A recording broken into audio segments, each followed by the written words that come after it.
Isabel Grey stood at the edge of Lady Pemberton's drawing room on the evening of April 12, 1847, with her sketchbook balanced on her lap and charcoal pencil moving across paper in careful strokes that captured the precise curve of rose petals from the arrangement on the nearby table, and she was only dimly aware of the conversation flowing around her, because botanical illustration required the kind of focused attention that made social performance impossible. At 26, she had learned to accept her position in these gatherings, present but peripheral, invited out of respect for her late father's scholarly reputation rather than for her own social value, tolerated by hostesses who appreciated having an educated woman available for elderly gentlemen who preferred intelligent conversation to the simpering performances of debutantes half Isabel's age. The drawing room was crowded with London's social elite attending Lady Pemberton's monthly musical evening, and Isabel could hear fragments of conversation drifting past her quiet corner.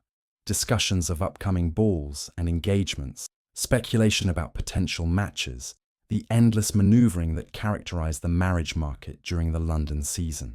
None of it particularly concerned Isabel any. She'd had 3 seasons years ago when her father was alive and had received polite interest from several gentlemen of modest means.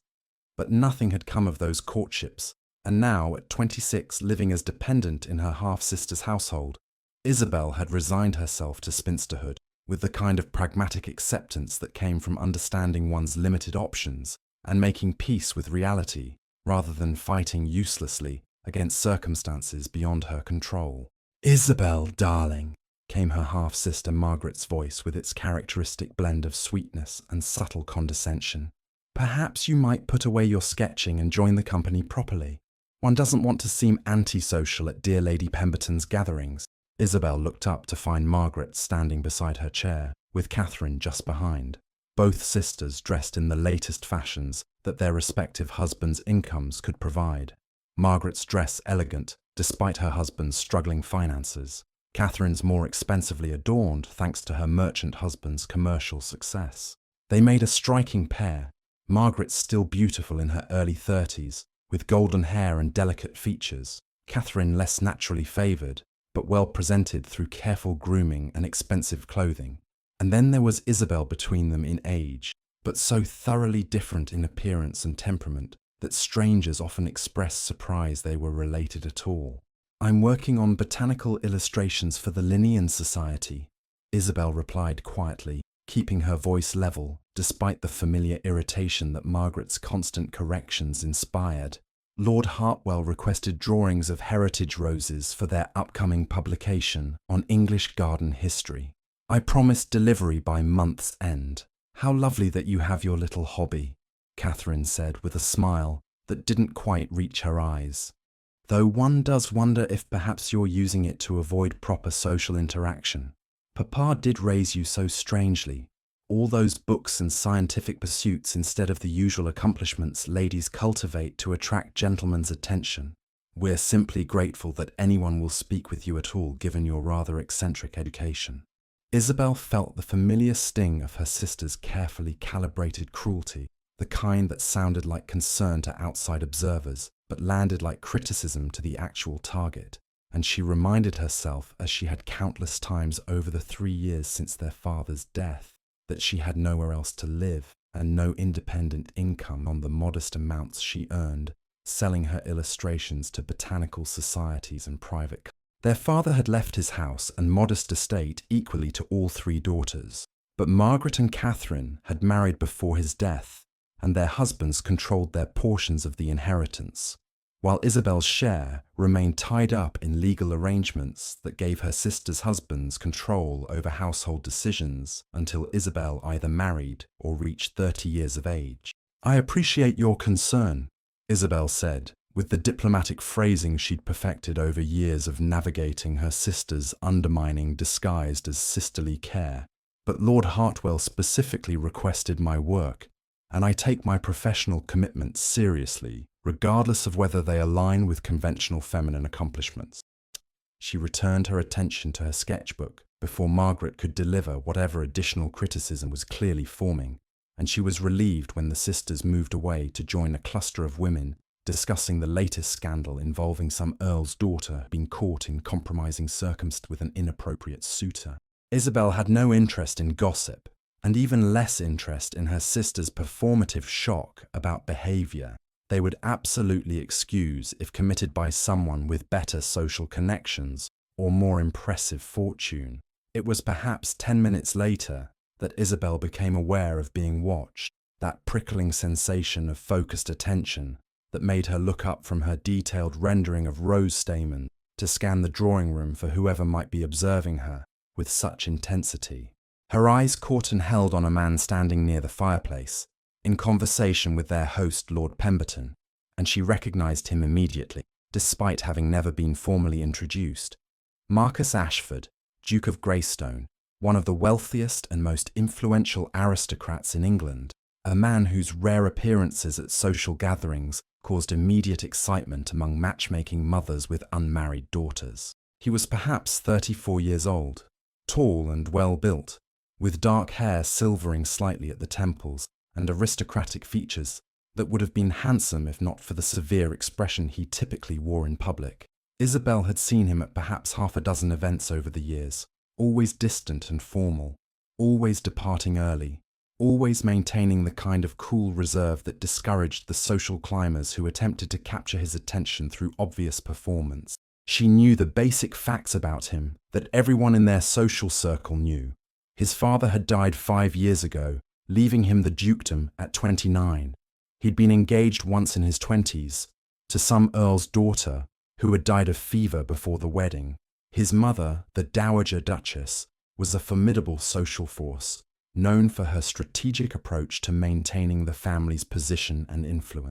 And currently, the Duke of Greystone was staring directly at Isabel with an expression she couldn't quite interpret. Not the polite social interest gentlemen typically displayed when making conversation with unattached women, but something more focused and analytical, as though he was studying her the way she studied botanical specimens before committing their details to paper. Their eyes met across the crowded drawing room, and Isabel felt her breath catch at the intensity of his gaze. But then Margaret's voice cut through the moment as she materialized beside Isabel's chair again. The Duke of Greystone seems unusually attentive to this corner of the room, Margaret observed with false casualness that immediately put Isabel on guard. Though I'm certain he's simply noticed Lord Hartwell speaking with you earlier and is too polite to interrupt your concentration on your drawings. Men of his position are unfailingly courteous to everyone regardless of actual interest, you understand. I wasn't aware the Duke was paying particular attention to anything beyond his conversation with Lord Pemberton, Isabel replied neutrally, though her heart was racing in ways she told herself were simply surprised at being noticed, rather than any kind of inappropriate hope that a duke might find her worthy of genuine interest. Well, don't read too much into any courtesy he might extend, Catherine added, joining Margaret in what appeared to be a coordinated effort to preemptively diminish any pleasure Isabel might take from masculine attention. The Duke of Greystone will marry someone from his own sphere, likely Lady Arabella Fairfax if the rumours are accurate. His mother has been orchestrating that match for years. Men like him don't choose women like us, Isabel. They may speak kindly out of breeding and good manners, but their actual romantic interests lie elsewhere among women whose positions match their own. Isabel wanted to point out that she hadn't suggested the Duke had any romantic interest in her whatsoever, and that her sister's immediate rush to explain why such interest would be impossible revealed more about their own insecurities than about Isabel's unrealistic expectations. But years of living under their critical oversight had taught her that defending herself only provided ammunition for additional undermining, disguised as sisterly concern. So she simply nodded and returned her attention to her botanical illustration, while her sisters drifted away to join other conversations, and she deliberately did not look toward the fireplace to see if the Duke of Greystone was still watching her with that intense, analytical focus that had made her skin prickle with awareness. The evening continued with performances from various young ladies demonstrating their musical accomplishment, and Isabel dutifully applauded each performance while continuing to work on her rose illustrations during the intervals between pieces. She was so focused on capturing the precise gradation of colour from the deep red petals to their pale pink edges that she didn't notice someone approaching her chair until a masculine voice spoke quietly just above her shoulder. "Forgive the interruption, Miss Grey, but I couldn't help noticing your work, and I'm curious about your subject. Are those heritage roses from the Pemberton garden?" Isabel looked up to find the Duke of Greystone standing beside her chair, and she felt her pulse accelerate despite her best efforts at maintaining composure, because dukes simply did not approach unmarried gentlewomen of her modest social standing without formal introduction. And yet here he was, studying her sketchbook with what appeared to be genuine interest rather than polite performance. "Your Grace," she managed, setting down her charcoal pencil and attempting to rise, but he gestured for her to remain seated. "Please don't let me interrupt your work," he said, his voice cultured and precise. "I was speaking with Lord Hartwell earlier, and he mentioned commissioning botanical illustrations from a remarkably talented artist. I assume these are examples of the work he described?" "Yes, Your Grace," Isabel replied, acutely aware that every eye in the drawing room was now fixed on their interaction with the kind of avid attention that would fuel gossip for weeks. "Lord Hartwell requested drawings of heritage roses for a Linnean Society publication. I'm attempting to capture the specific characteristics that distinguish older varieties from modern cultivars." "May I?" the Duke asked, gesturing toward her sketchbook, and when Isabel nodded, he lifted it carefully and examined her work with focused attention that suggested genuine understanding rather than polite pretense. "These are extraordinary," he said after, and something in his tone made Isabel believe he actually meant it rather than simply offering empty courtesy. "The detail is remarkable. You've captured not just the visual appearance but something of the essential character of each variety. Your technical skill is impressive, but it's the artistic sensibility that makes these genuinely exceptional." Isabel felt heat rising in her cheeks because no one except her late father had ever praised her work with such specific, thoughtful appreciation, and she didn't quite know how to respond to a duke offering artistic critique that demonstrated actual knowledge of botanical illustration rather than vague compliments about pretty pictures. "Thank you, Your Grace. My father encouraged my interest in botanical science and artistic documentation. He believed women were perfectly capable of contributing to scientific knowledge if given proper education and opportunity."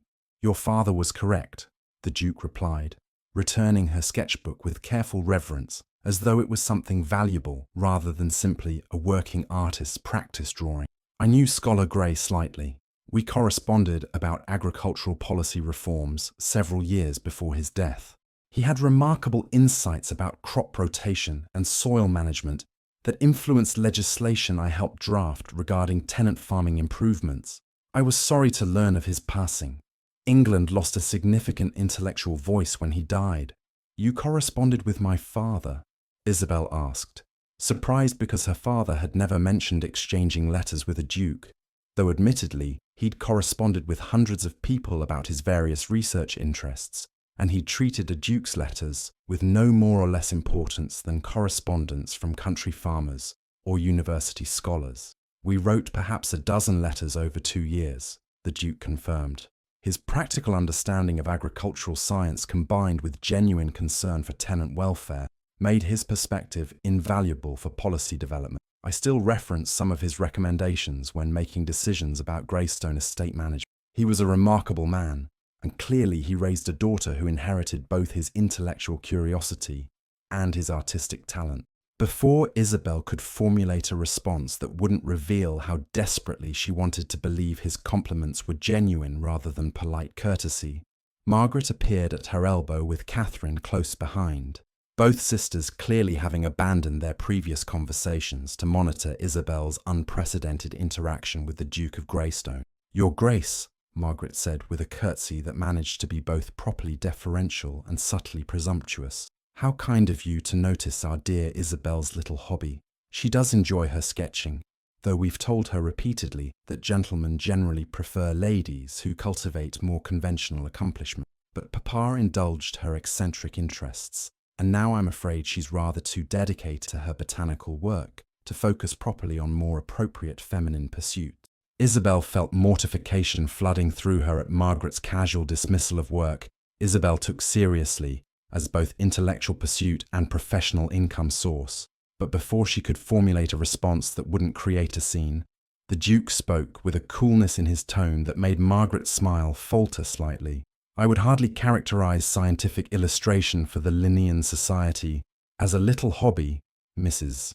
Hartwell, he said, using Margaret's married name with the kind of precision that emphasized her position as wife of a gentleman with struggling finances rather than daughter of a respected scholar. Miss Grey is contributing to serious botanical documentation that will have lasting scientific value. That demonstrates intellectual rigor and artistic skill that far exceeds the typical feminine accomplishments you reference. Her father clearly understood that genuine education provides more lasting value than superficial performance designed solely to attract masculine attention through conventional displays. The Duke's defense was so unexpected and so pointed that Isabel simply stared at him, while Margaret's face flushed with embarrassment at being corrected by someone whose social position made contradiction impossible. Catherine attempted to smooth over the awkward moment with false warmth that fooled no one. Of course, Your Grace. We simply meant that Isabel is so dedicated to her work that she sometimes neglects social opportunities. We worry she'll become too isolated in her pursuits. Isolation seems preferable to social interaction that fails to appreciate genuine talent and intellectual achievement, the Duke replied, with the kind of aristocratic dismissiveness that made it clear he considered the conversation concluded. He turned his attention back to Isabel with an expression that had shifted from cool formality to something warmer and more genuine. Miss Grey, I wonder if you might be willing to provide some guidance about botanical illustration technique. I have extensive gardens at Greystone Manor, and I've been considering commissioning proper documentation of our heritage plant. Your expertise would be invaluable in helping me understand what such a project would require.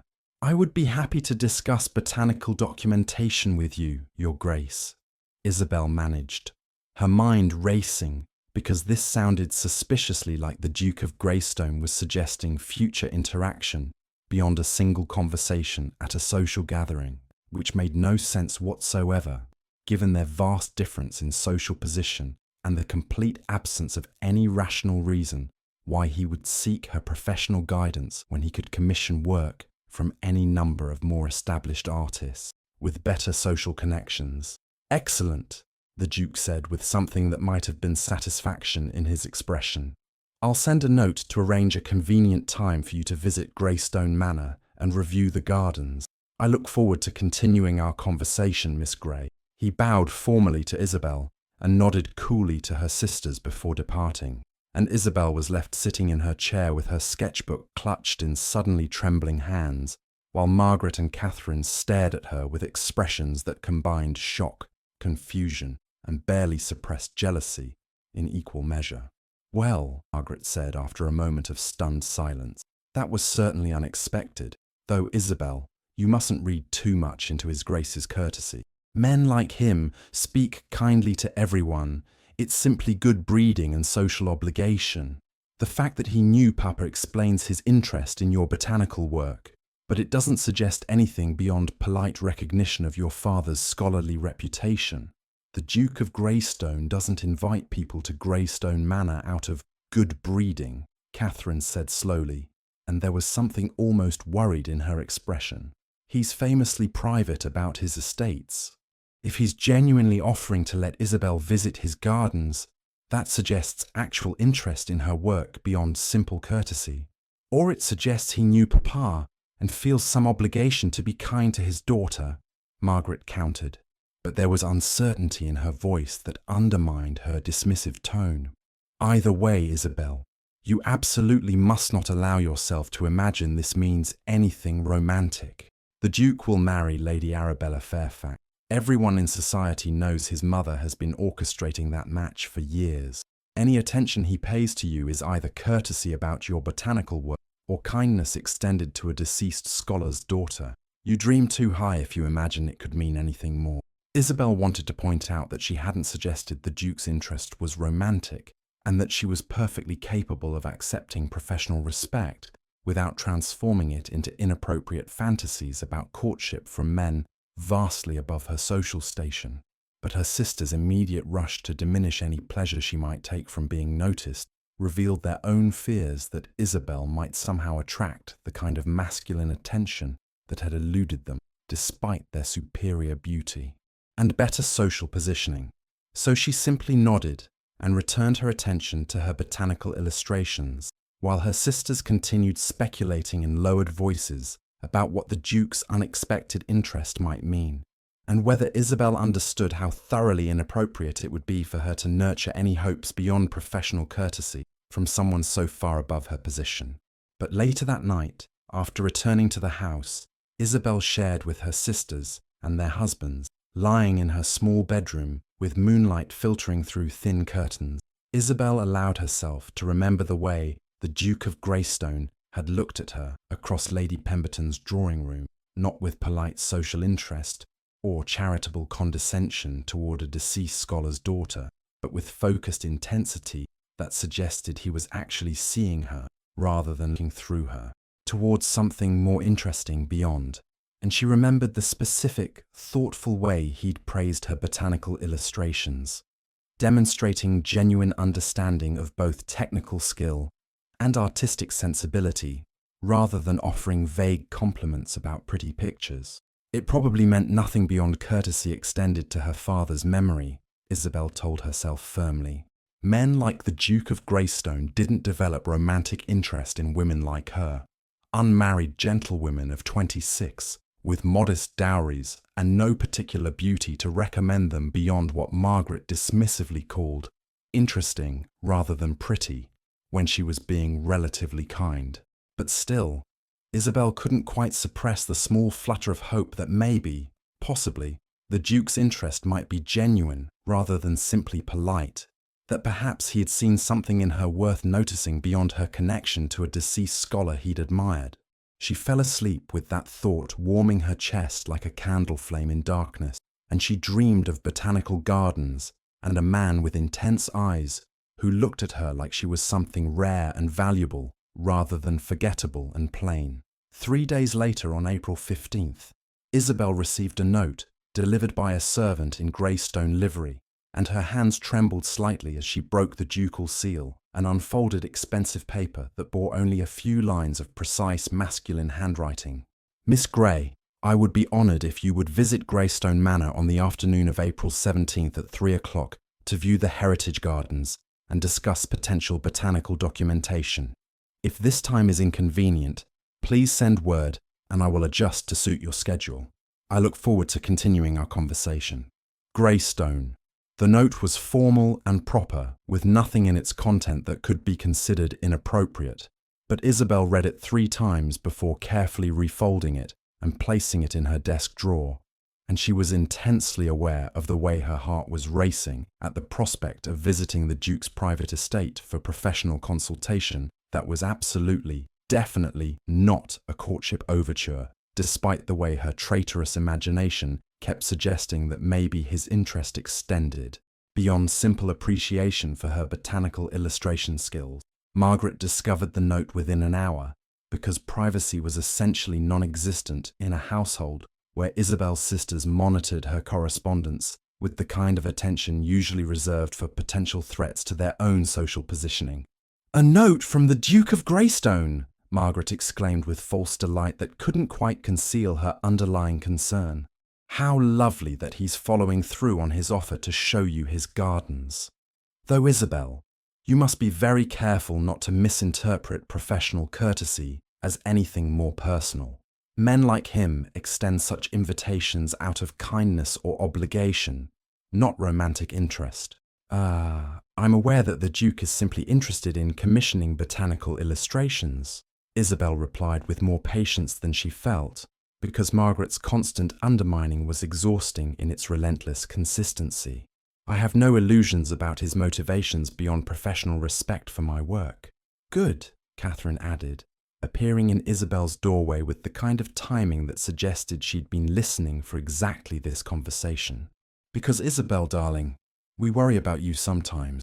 You've always been rather too prone to romantic notions about men's intentions, and the Duke of Greystone is so far above your station that any hopes you might nurture would only lead to heartbreak. He'll marry Lady Arabella Fairfax by season's end. His mother will ensure it. You're simply a pleasant diversion while he waits for his mother to finalize arrangements.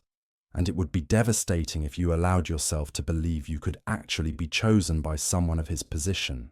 Isabel felt anger sparking beneath her habitual acceptance of her sister's constant diminishment, because she hadn't suggested any romantic hopes about the Duke's invitation, and their immediate rush to explain why such hopes would be foolish revealed more about their own jealousies than about Isabel's supposed delusions. But she'd learned years ago that defending herself only provided ammunition for additional criticism, so she simply nodded and murmured something appropriately humble about understanding her position and having no inappropriate expectations. But privately, alone in her room that evening, Isabel allowed herself to feel a small, stubborn hope that maybe, just maybe, the Duke of Greystone's interest was genuine rather than simply professional courtesy, that perhaps he had seen something in her worth pursuing, despite the vast social distance between a duke and an unmarried gentlewoman with no fortune or exceptional beauty to recommend her. It was probably foolish, Isabel acknowledged to herself, but after 3 years of living under her sister's constant criticism and social diminishment, after resigning herself to spinsterhood and dependence on family charity, the possibility that someone remarkable might find her worthy of genuine attention felt like sunlight breaking through storm clouds. She would visit Greystone Manor, Isabel decided. She would view the heritage gardens and discuss botanical illustration with professional competence and appropriate reserve. And if the Duke's interest proved to be simply professional respect for her work, then she would accept that reality with dignity and return to her resigned acceptance of limited options.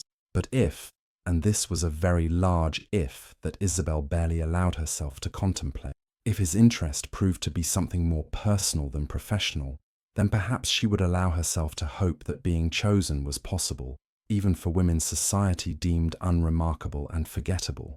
The afternoon of April 17th arrived with perfect spring weather, and Isabel dressed with unusual care in her best day dress of soft grey silk that complemented her dark hair and grey eyes, even if it couldn't transform her into the kind of conventional beauty that attracted masculine attention at social gatherings. She'd spent the morning preparing her portfolio of botanical illustrations and researching the known heritage plantings at Greystone Manor, so she could discuss them intelligently if the Duke's interest in commissioning documentation proved genuine.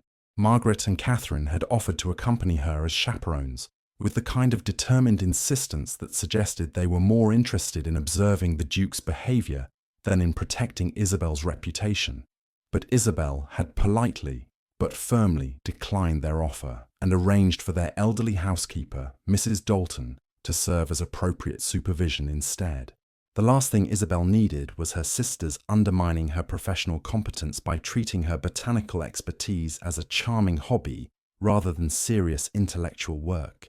The carriage ride to Greystone Manor took 40 minutes through increasingly impressive neighbourhoods until they reached the massive estate that occupied several acres in one of London's most exclusive districts, and Isabel felt her breath catch at the sheer scale of the Duke's residence, a palatial building that made her father's modest house seem positively cottage-like by comparison. The gardens visible from the drive were immaculately maintained with the kind of precision that required armies of gardeners, and Isabel could see formal parterres and what appeared to be extensive glass houses in the distance. A butler greeted them at the main entrance with the kind of impeccable formality that came from decades of service in aristocratic households, and he escorted Isabel and Mrs. Dalton through marble hallways hung with portraits of generations of Ashford family members until they reached a comfortable drawing room where the Duke was waiting. He rose immediately when Isabel entered, and she was struck again by his commanding presence and the intensity of his focus when his attention fixed on her completely. "Miss Grey," he said with a slight bow that was more than courtesy required, "thank you for making time in your schedule to visit. I hope the journey wasn't too arduous. Not at all, Your Grace, Isabel replied, acutely aware that she was alone in a duke's private residence with only elderly Mrs. Dalton as chaperone, and that this situation would fuel gossip if anyone discovered the visit, though presumably the Duke understood social proprieties better than Isabel did and had arranged appropriate supervision. I'm grateful for the opportunity to view Greystone's heritage gardens. Your estate is magnificent. I'm pleased you think so, the Duke replied, and there was something warm in his expression that made Isabel's pulse accelerate, despite her determination to maintain professional reserve. Would you like to tour the gardens first, or would you prefer to discuss the project detail before viewing the plantings? Perhaps we could discuss your vision for the documentation while walking through the gardens, Isabel suggested. That would allow me to see the plantings in context and ask questions about specific varieties you'd like illustrated. An excellent approach, the Duke agreed, offering his arm with courtly grace that made Isabel hyper-aware of the impropriety of accepting such familiar gesture from a man she barely knew. But refusing would have been rude and awkward, so she placed her hand lightly on his sleeve and tried to ignore the way her skin tingled where they touched through layers of fabric. They proceeded through the extensive grounds with Mrs. Dalton trailing at discreet distance, and the Duke proved remarkably knowledgeable about his heritage plantings, discussing specific rose varieties and their historical significance with the kind of detailed understanding that suggested genuine interest rather than superficial knowledge acquired for polite conversation.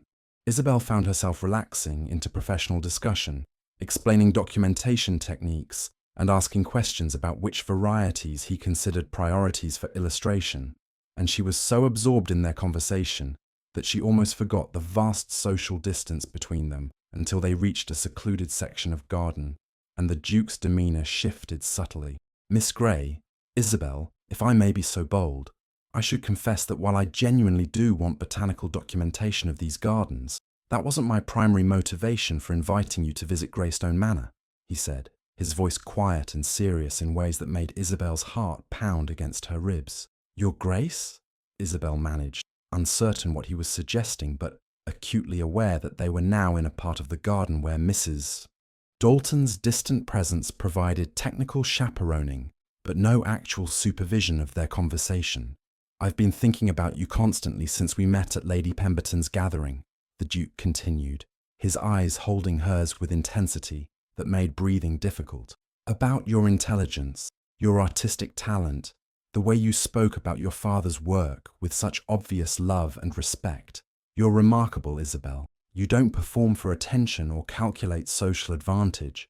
You're simply, genuinely yourself in ways I find absolutely captivating.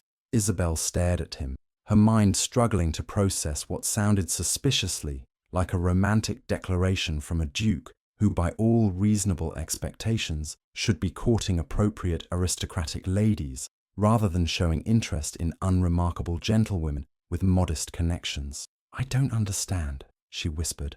Your Grace, I don't have the kind of position or fortune that someone in your circumstances would typically consider. I don't care about position or fortune, the Duke interrupted gently. I care about finding someone genuine, someone intelligent and passionate about their work, someone who treats me like a person rather than like a title to be pursued for advantage. Isabel, I know this is sudden and probably inappropriate, but I would very much like to continue spending time with you and learning whether the connection I feel might develop into something deeper. But what about Lady Arabella Fairfax? Isabel asked, because her sister's warnings echoed in her mind, and she needed to understand whether this interest was genuine or whether she was simply a temporary distraction before he married someone appropriate. The Duke's expression darkened slightly. Lady Arabella is a match my mother has been orchestrating without my consent or participation. I have no interest in marrying someone selected purely for strategic family alliance. I want to marry someone I can actually respect and care for, someone who values the same things I do, someone who makes me feel alive rather than simply dutiful. Your mother, Isabel began, because the Dowager Duchess's reputation for strategic control over her son's life was well known throughout society. Will object strenuously, If she learns I'm interested in someone outside her carefully curated list of appropriate candidates, the Duke acknowledged, which is why I'm asking if you would be willing to meet me discreetly while I determine how to manage my mother's inevitable interference. I'm not asking you to hide our connection out of shame. I'm asking you to help me protect something precious while I figure out how to defy my mother's expectations without her destroying what we're building before it has a chance to develop properly. Isabel wanted to believe him, wanted to trust that his interest was genuine, and that his request for secrecy was strategic protection rather than shameful concealment. But her sister's warnings echoed loudly in her mind.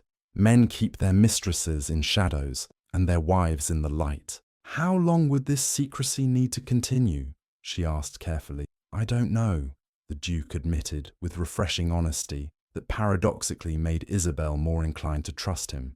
My mother is formidable and her social influence is extensive. If she learns about you before I've established our connection firmly enough to withstand her interference, she'll find ways to destroy your reputation and force separation. I need time to build a foundation strong enough to resist her opposition. Time to make decisions about how to proceed in ways that protect you from her worst manipulations. It sounded reasonable when he explained it that way, and Isabel wanted desperately to believe his motivations were protective rather than exploitative. What exactly are you proposing? She asked. Private meetings where we can talk without social observation, the Duke replied. Perhaps here at Greystone in my library where we can discuss books and ideas without your sisters monitoring every word. Correspondence if you're comfortable with written communication. Time to discover whether this connection I feel is reciprocated, whether we might build something genuine together despite the complications my position and my mother's expectations create. Isabel hesitated, torn between hope that this remarkable man genuinely wanted to court her and fear that accepting secret meetings would make her the kind of woman who allowed herself to be hidden rather than honored. But the Duke's expression was so earnest, his words so seemingly genuine, and the prospect of spending time with someone who valued her intelligence and treated her as an equal was so tempting after years of her sister's constant diminishment that Isabel found herself nodding despite her reservations. I'll meet with you, she said quietly. But Your Grace, Marcus, if we're to be this informal, I need you to understand that I can't remain hidden indefinitely. If our connection develops into something serious, I'll need you to be willing to acknowledge me publicly, regardless of your mother's objections. I won't be a secret forever. I understand, Marcus replied, and the relief in his expression suggested her agreement meant something significant to him. And Isabel, I promise you, my intention is not to keep you hidden permanently. I simply need time to manage the situation carefully, so that when I do defy my mother's expectations, I've prepared sufficiently to protect you from her retaliation. Will you trust me to handle this appropriately? Isabel looked at him standing in the spring sunlight surrounded by heritage roses, his expression open and vulnerable in ways that seemed inconsistent with casual exploitation, and she made the decision that would alter the entire trajectory of her life. Yes, she whispered, I'll trust you. Marcus's smile transformed his severe features into something warm and genuinely happy, and he reached for her hand with careful reverence that made Isabel's breath catch. Thank you, he said simply. You won't regret this, Isabel. I promise you won't regret trusting me. But 3 years later, standing in Marcus's library, with her heart breaking and her illusions shattered, Isabel would remember this moment and recognize it as the beginning of her fall, the moment when she chose to love in shadows and convinced herself that secrecy meant protection rather than shame. She would remember Marcus's promise that she wouldn't regret trusting him, and she would taste the bitter irony of how thoroughly wrong that promise had proven.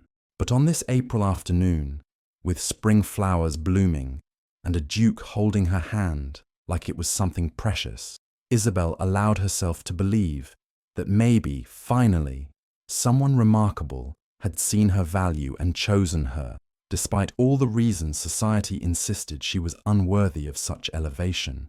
She allowed herself to hope, and hope, she would discover, could be the most dangerous thing a woman could nurture when the man she loved lacked the courage to protect what he claimed to value. Over the following weeks, Isabel and Marcus established a pattern of clandestine meetings that felt both thrilling and slightly wrong in ways Isabel tried not to examine too closely. She would receive notes delivered by Marcus's most trusted servant, always carefully worded to seem like professional correspondence about botanical illustration projects, and she would arrange visits to Greystone Manor ostensibly to work on garden documentation, but actually to spend hours in Marcus's private library talking about everything except the gardens. Their first proper meeting in the library occurred on April 24th, exactly 1 week after their initial conversation in the gardens, and Isabel arrived with her portfolio of botanical work as cover for the visit, but immediately forgot about professional obligations when Marcus showed her his collection of rare books, including several volumes her father had mentioned in letters, but which Isabel had never actually seen. They spent 4 hours discussing political philosophy and agricultural reform and scientific advancement, and Isabel found herself speaking more freely than she had in years, because Marcus listened with genuine interest rather than polite tolerance, asked thoughtful questions rather than dismissively redirecting conversation to topics he preferred, treated her intelligence as valuable rather than threatening or inappropriate for her gender.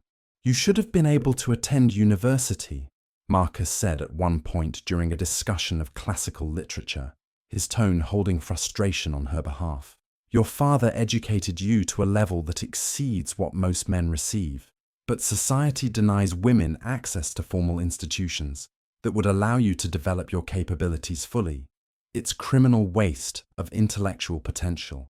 "My father believed the same," Isabel replied, touched by Marcus's genuine anger about restrictions she'd learned to accept as unchangeable reality.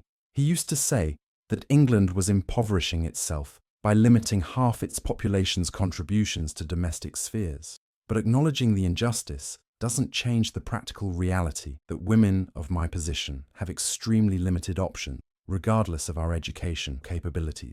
"Perhaps I can change some of those realities," Marcus suggested, moving closer until they were sitting side by side on the library sofa with only inches separating them. "I have influence in Parliament and connections that could advance reforms. With your insights about what barriers most significantly limit women's opportunities, I could advocate more effectively for meaningful changes." Isabel felt warmth flooding through her that had nothing to do with physical proximity and everything to do with Marcus treating her opinions as valuable rather than dismissible, with him viewing her experiences as informing important political work rather than simply amusing anecdotes about women's limited sphere. "I would be happy to share my thoughts," she said, acutely aware of how close they were sitting, and of the way Marcus was looking at her with an expression that combined intellectual respect with something warmer and more personal. "Isabel," he said quietly, reaching for her hand with the same careful reverence he'd shown in the gardens, "I know we've only been meeting for a week, but I need you to understand, this isn't simply intellectual companionship I value, though I do value that tremendously. I'm developing feelings for you that extend well beyond appreciating your intelligence or enjoying our conversations. You make me feel alive in ways I haven't experienced since my fiancée Eleanor died nearly 10 years ago. I think I'm falling in love with you." Isabel's breath caught, because hearing those words from Marcus Ashford, Duke of Greystone, felt simultaneously like the fulfillment of impossible dreams, and like standing at the edge of a precipice she wasn't certain she should leap from. "Marcus, I'm falling in love with you too," she admitted, the words emerging before she could consider whether speaking them was wise. "But I'm frightened because I don't understand how this can work, given the vast difference in our positions, and your mother's certain opposition, and the fact that we're meeting in secret, like we're doing something shameful rather than building something genuine." "Give me time," Marcus urged, his hand tightening on hers. "Time to strengthen what we're building, so that when I do confront my mother and defy her expectations, our connection is secure enough to withstand her interference. I know secrecy feels wrong, but Isabel, I'm trying to protect you from her capacity to destroy what we have before it's strong enough to survive her opposition. Please trust that my intentions are honourable, even if my methods seem questionable. Isabel wanted to demand how much time he needed, wanted to ask why protecting her required hiding her, wanted to insist on being acknowledged publicly, despite whatever complications that created. But Marcus was looking at her with such obvious sincerity, and the prospect of losing this connection by demanding too much too soon was more frightening than accepting continued secrecy. So Isabel nodded and allowed Marcus to pull her closer until they were embracing with careful propriety that still managed to feel intimate and significant. "I love you," Marcus whispered against her hair, "and I will find a way to make this work. I promise." Isabel believed him because she desperately wanted to believe him, because accepting that his love was genuine and his promises trustworthy was easier than confronting the possibility that she was allowing herself to be hidden out of his cowardice rather than his protective strategy. So she returned his embrace and told herself that time would prove his sincerity, that eventually he would be brave enough to claim her publicly, that patient faith would be rewarded with the acknowledgement she craved. But as weeks became months, and their clandestine meetings continued without any movement toward public acknowledgement, Isabel's certainty began eroding under the persistent whisper of doubt that maybe her sisters had been right all along. Maybe she was simply a pleasant diversion. Maybe Marcus was keeping her in shadows because he was ashamed rather than protective. Maybe she was fooling herself about his intentions because acknowledging the truth was too painful to bear. By the end of May, Isabel and Marcus were meeting 3 or 4 times weekly in his library, always late evening when household staff were occupied with other duties and observation was unlikely. Their conversations ranged across countless topics, and their emotional intimacy deepened into something profound and genuine. But their physical relationship remained carefully constrained within bounds of propriety, embraces and kisses that spoke of restrained passion rather than consummated desire. Marcus always pulling back before things progressed beyond what unmarried people should share, always murmuring about waiting until they could be together properly without shame or secrecy. And Isabel told herself this restraint proved his honourable intentions, that a man simply seeking physical gratification wouldn't maintain such careful boundaries, that Marcus's respect for her virtue demonstrated genuine love rather than casual exploitation. But beneath her rationalizations, doubt continued growing like a poisonous vine. If he truly loved her, why wouldn't he risk his mother's displeasure? If his intentions were honourable, why did they need to hide? If she was genuinely valuable to him, why did he continue keeping her in darkness while dancing with appropriate ladies at balls she couldn't attend?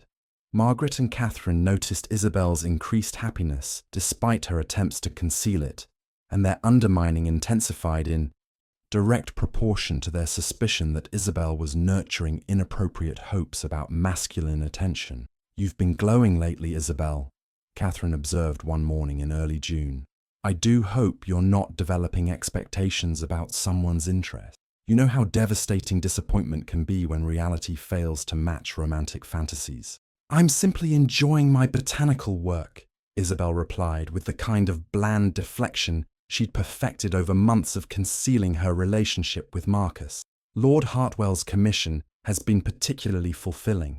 "Of course," Margaret said with false sweetness that failed to conceal her underlying concern. "Though we've heard some interesting gossip about the Duke of Greystone showing unusual interest in our household. Multiple visits from Greystone servants delivering correspondence about botanical projects seems rather excessive for simple professional consultation." "Isabel, you haven't been foolish enough to misinterpret professional courtesy as romantic interest, have you?"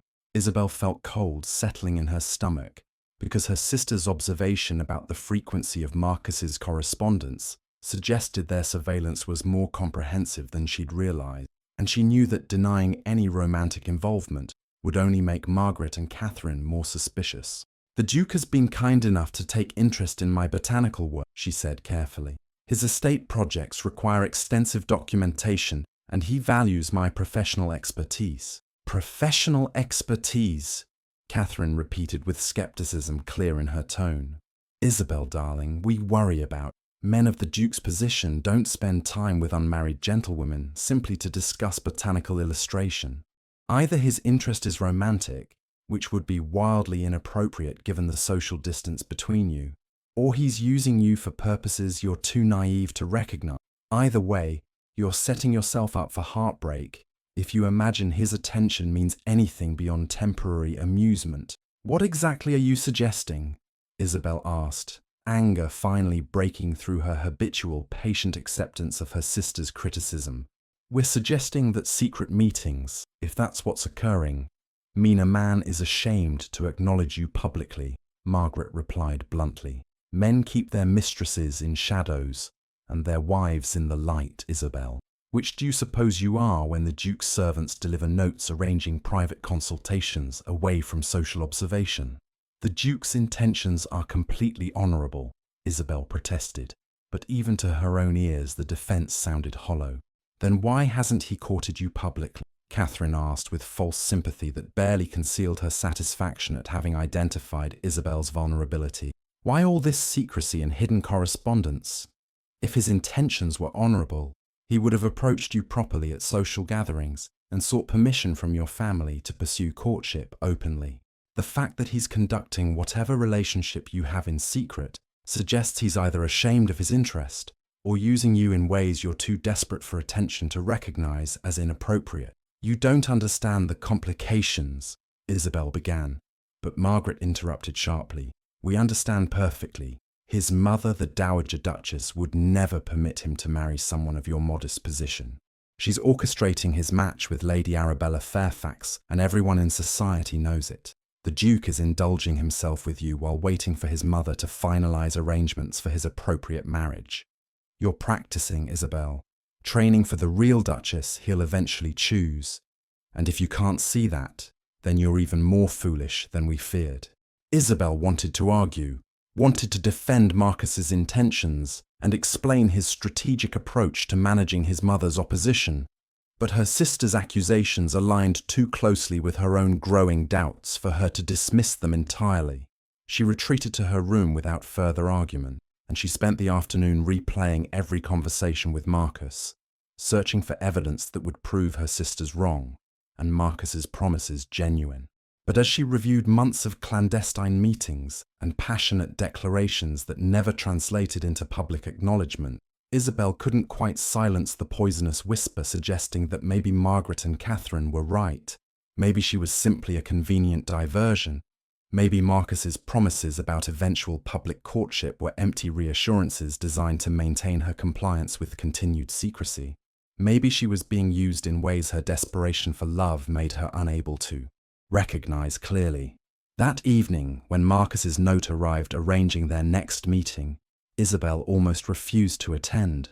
But love, or perhaps simply hope that love might somehow prove stronger than doubt, drew her back to Greystone Manor's library, where Marcus greeted her with obvious pleasure that seemed too genuine to be performed. "I've missed you," he said, pulling her into an embrace that felt safe and right, despite all her afternoon's doubts. 3 days between meetings feels like an eternity. "Marcus," Isabel said, pulling back slightly so she could see his face, "my sisters have been making observations about the frequency of your correspondence and the secrecy of our meetings.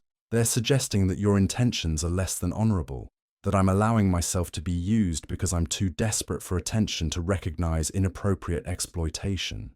Marcus's expression darkened with anger that seemed directed at her sisters rather than at Isabel's voicing of concerns. "Your sisters are cruel women who resent your happiness and want to undermine any possibility of you finding genuine connection. I've told you repeatedly that my intentions are completely honourable, that I'm simply managing a difficult situation carefully to protect you from my mother's interference. Do you doubt my sincerity, Isabel? Do you believe I've been deceiving you about my feelings?" "I don't know what to believe," Isabel admitted, tears threatening, despite her determination to maintain composure. "I want to trust you, Marcus. But we've been meeting in secret for 2 months now, and nothing has changed. You still haven't confronted your mother, still haven't made any move toward public acknowledgement, still meet me only in darkness where no one can observe. How much longer am I supposed to wait before you're brave enough to claim me in daylight? I'm trying to protect you, Marcus insisted, his hands tightening on her shoulders.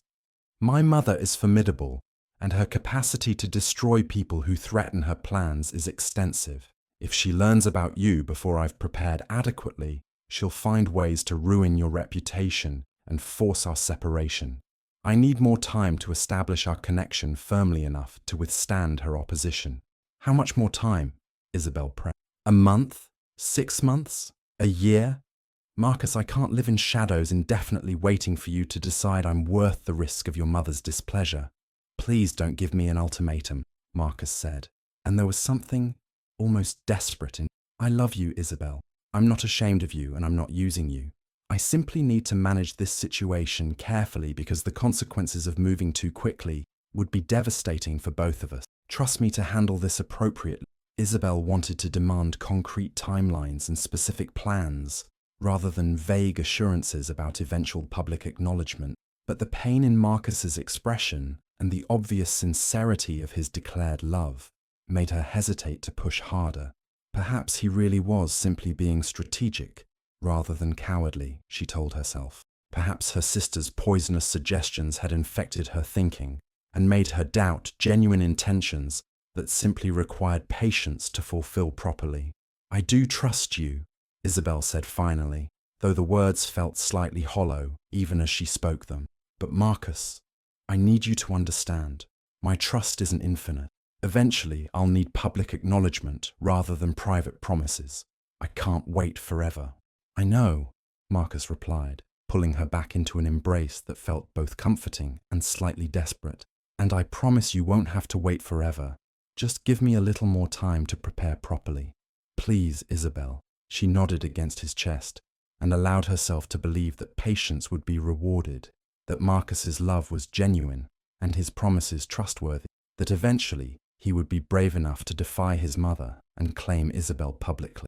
But beneath her surface acceptance, doubt continued growing, a persistent whisper suggesting that maybe trusting Marcus required ignoring increasingly obvious evidence that his promises were empty and his love insufficient to overcome his fear of maternal disapproval. The pattern continued through June and into July, weekly meetings in Marcus's library where they discussed everything and professed love with increasing passion, while their physical relationship remained carefully constrained within bounds that Marcus insisted must not be crossed until they could be together properly. And Isabel told herself his restraint proved honourable intentions, even as her sister's cruel observations about men who kept women hidden echoed constantly in her mind, undermining her certainty and poisoning her peace with persistent doubt about whether she was being protected or simply used. It was in late July, nearly 4 months into their clandestine relationship, that Marcus made a significant gesture that momentarily silenced Isabel's growing doubts. He brought her to a part of Greystone Manor she'd never visited, an abandoned conservatory set apart from the main gardens, its glass walls clouded with years of neglect, and its interior filled with plants that had gone wild without proper cultivation. No one has entered this space since my fiancée Eleanor died 9 years ago, Marcus explained, as he unlocked the conservatory door with a key that clearly hadn't been used in years. This was her favourite place on the estate. She loved tending the exotic plants and creating arrangements that combined scientific precision with artistic beauty. After she died, I couldn't bear to enter, couldn't face the memories this space contained. I had the staff lock it, and I've avoided this entire section of the grounds ever since. Why are you bringing me here now? Isabel asked, touched by the obvious emotional significance of this gesture, even as she wondered what it meant that Marcus was sharing something so private. Because you've brought life back into spaces I thought would stay dark forever, his voice rough with emotion. You remind me that beauty and growth are still possible despite past loss, that genuine connection isn't limited to once in a lifetime. Isabel, I want to share this space with you. I want to let go of Eleanor's ghost and build something new with you in a place that held my past pain, but might hold our future joy. He opened the conservatory door and gestured for Isabel to enter, and she stepped into a space that was simultaneously beautiful and melancholy. Exotic plants growing in wild profusion without proper care, vines climbing glass walls in patterns that suggested both abandon and strange beauty, remnants of careful cultivation visible beneath years of neglect. It was like walking into a physical manifestation of grief, something once tended with love now left to survive on its own, beautiful despite deterioration rather than because of continued nurturing. "It's extraordinary," Isabel whispered, already seeing the botanical illustrations she could create from these wild specimens, already imagining the scientific documentation that could emerge from studying plants that had adapted to years without proper human intervention. "I want you to have this space," Marcus said, watching her with intensity that made Isabel's pulse race. "Use it for your work. Tend the plants if you'd like. Make it yours in ways Eleanor never had the opportunity to fully realize. This conservatory represents my past, but Isabel, you represent my future. I want to fill this space with life again, with you." Isabel felt tears gathering because this gesture seemed to prove Marcus's sincerity in ways that words couldn't match, because giving her access to his dead fiancé's most beloved space suggested he was genuinely ready to move forward, rather than remaining trapped in past grief. "Thank you," she managed. "Marcus, I don't have words for how significant this feels. One day I'll restore this conservatory completely," Marcus promised, pulling her into his arms with careful tenderness. "I'll replace the clouded glass and bring in proper gardeners and fill it with the kinds of exotic specimens Eleanor dreamed of cultivating. And you'll be here beside me properly, acknowledged and honored, my wife rather than my secret love. I promise you, Isabel. One day this will all be ours together in daylight rather than shadow." Isabel wanted to ask when that day would come, wanted to demand concrete timelines rather than vague promises about eventual restoration and public acknowledgement. But Marcus's obvious emotion and the significance of sharing this space with her made pushing for specifics feel churlish and ungrateful. So she simply held him and told herself that bringing her to Eleanor's conservatory proved his intentions were genuine, that a man wouldn't share something so precious if he was simply using her for temporary amusement, that patience would eventually be rewarded with the public claiming she craved. She began visiting the conservatory regularly over the following weeks, spending hours sketching the wild plants and documenting how exotic specimens had adapted to years of neglect. The space became hers in ways that felt both precious and slightly uncomfortable, like she was occupying a ghost's territory, like she was being given Eleanor's leavings rather than building something genuinely new with Marcus. But she told herself these concerns were simply manifestations of her persistent insecurity, rather than legitimate warnings about the fundamental wrongness of her situation. By late August, Isabel had created dozens of botanical illustrations from conservatory specimens, and Marcus had begun making plans for the restoration he'd promised, consulting with garden architects and selecting exotic plants that would complement the existing wild growth once proper cultivation resumed. And Isabel told herself these plans proved his promises were genuine, that a man wouldn't invest time and money restoring space specifically for her if he intended to discard her once his mother arranged his appropriate marriage. But her sister's cruel observations continued undermining her certainty, their pointed comments about secret relationships and hidden women eroding Isabel's peace, despite her determined faith in Marcus's declared intentions. And society's continued ignorance of her relationship with the Duke created increasing cognitive dissonance. How could their love be genuine if no one except servants knew it existed? How could Marcus's promises be trustworthy if he still hadn't made any move toward public acknowledgement after 5 months of passionate declarations in private? Isabel tried to voice these concerns during their meeting, tried to ask again about timelines and concrete plans for confronting his mother.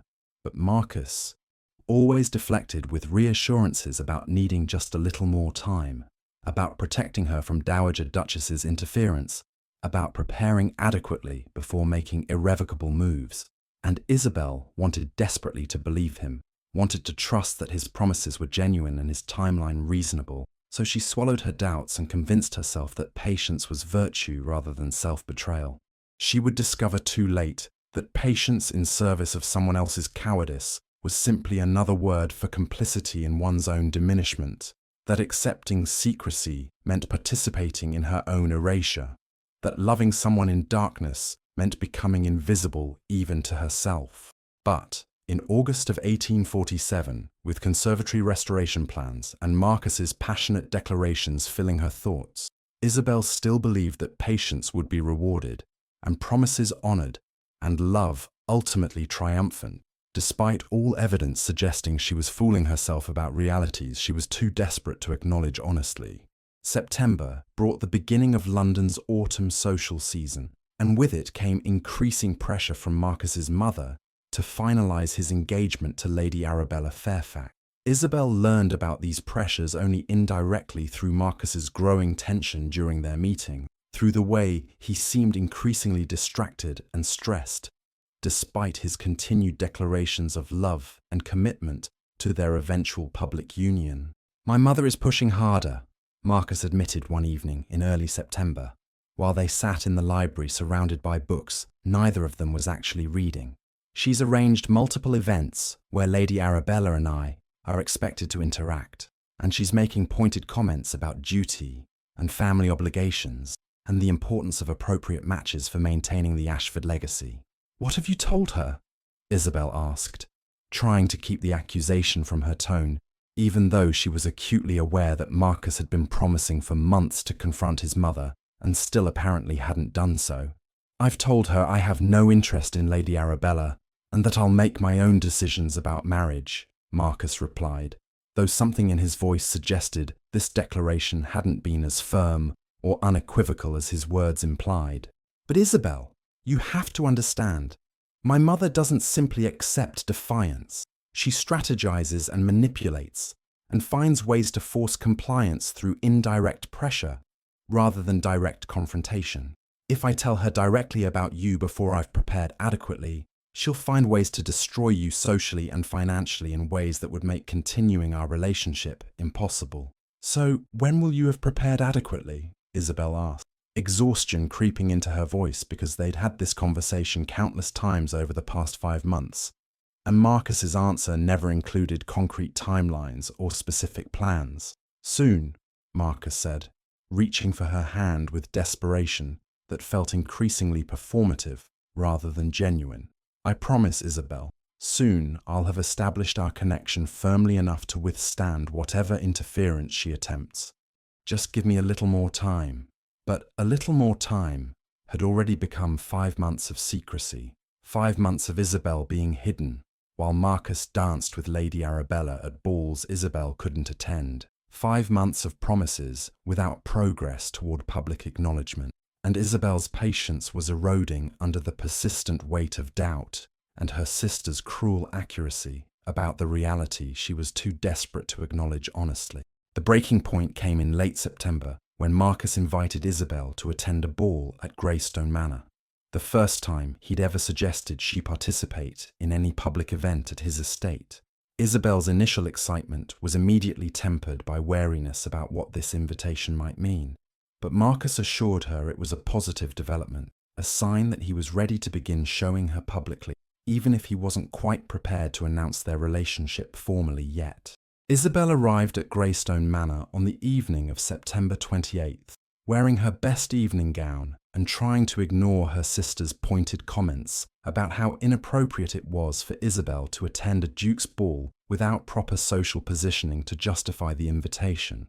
The ballroom was magnificent beyond anything Isabel had experienced at smaller social gatherings, hundreds of candles creating golden light, massive floral arrangements filling the air with fragrance, London's most influential aristocrats moving through elaborate dances, while orchestra music filled spaces designed for exactly this kind of grand entertainment. And Isabel was seated at the lowest table in the farthest corner of the supper room, surrounded by people of such minimal social significance that their presence barely registered to the important guests whose attention remained focused on the head table, where the Duke and his mother presided, with Lady Arabella Fairfax positioned prominently as guest of honour.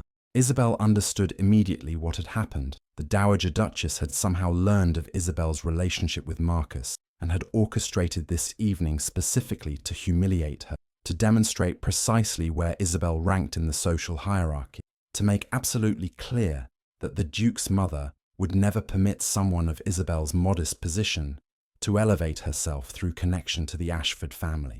And worse, far worse than the strategic seating placement, was watching Marcus open the ball with Lady Arabella, was seeing him dance with the woman his mother had chosen, while Isabel sat alone at the lowest table, was catching his eye across the crowded ballroom and watching him look away first, as though acknowledging her publicly would be too shameful to bear. Isabel endured the evening with the kind of rigid composure that came from absolute determination not to give the Dowager Duchess the satisfaction of witnessing her distress, but she departed immediately after supper, without seeking out Marcus or attempting any interaction that might further expose her humiliation. She returned to the house she shared with her sisters to find Margaret and Catherine waiting with expressions that combined sympathy and barely concealed satisfaction. "We heard about the seating arrangements," Margaret said with false kindness that fooled absolutely no one. "Isabel, darling, surely you see now that the Duke was never serious about you. His mother has made her position absolutely clear. You are not appropriate for elevation to Duchess, and the Duke lacks the courage to defy his mother's expectations. He'll marry Lady Arabella Fairfax, and you will be discarded as soon as he's tired of whatever temporary amusement your secret meetings have provided." "The Duke loves me," Isabel protested, but the words sounded hollow, even to her own ears, after watching Marcus dance with another woman while Isabel sat alone in shameful obscurity. "Then why hasn't he claimed you publicly?" Catherine asked with devastating accuracy. "Why did he allow his mother to humiliate you tonight? Why does he continue keeping you hidden if his love is genuine and his intentions honourable? Isabel, you've been fooling yourself for months about realities that should have been obvious from the beginning. Men like the Duke of Greystone don't marry women like you. They use women like you for temporary satisfaction while waiting for their mothers to arrange appropriate matches." Isabel wanted to argue, wanted to defend Marcus's intentions and explain his strategic approach to managing his mother's opposition, but she couldn't quite ignore the devastating evidence of tonight's orchestrated humiliation. Marcus had known she would attend his ball, had presumably understood his mother would discover her presence, and yet he had done nothing to protect Isabel from strategic placement that announced to everyone present that she possessed no actual significance, despite whatever private relationship she might imagine existed with the Duke. She retreated to her small bedroom without further argument, and she spent the night replaying every moment of their 5-month relationship, searching for evidence that would prove her sisters wrong and Marcus's love genuine. But as she reviewed months of passionate declarations in private that never translated into public acknowledgement, as she remembered promises about eventual confrontation with his mother that never manifested in actual defiance, as she acknowledged that Marcus had watched her be humiliated tonight and had done absolutely nothing to defend or protect her, Isabel couldn't quite silence the devastating conclusion that maybe, probably, her sisters had been right all along. Maybe she had been fooling herself. Maybe Marcus's love was insufficient to overcome his fear of maternal disapproval. Maybe she had allowed herself to be hidden, not because secrecy protected something precious, but because Marcus was ashamed to claim her publicly. And maybe continuing to accept his excuses and believe his promises meant participating in her own diminishment, meant choosing comfortable delusion over painful truth, meant becoming complicit in relationship dynamics that treated her as something to be concealed rather than someone worthy of being honoured in daylight where everyone could see. 2 days later, on September 30th, Isabel received the note that would precipitate the final crisis. Marcus's trusted servant delivered it with the usual discretion, the heavy paper bearing only a few lines in Marcus's precise handwriting. "Isabel, please come to the library tonight at 8 o'clock. I have something important to ask you." Isabel read the note 3 times with her heart pounding because something in the phrasing suggested significance beyond their usual meetings, and despite all her doubts and the devastating humiliation of the ball 2 nights ago, she allowed herself to hope that maybe, finally, Marcus was ready to propose properly, to make the public commitment that would validate 5 months of secret court and prove her sister's cruel assessments wrong.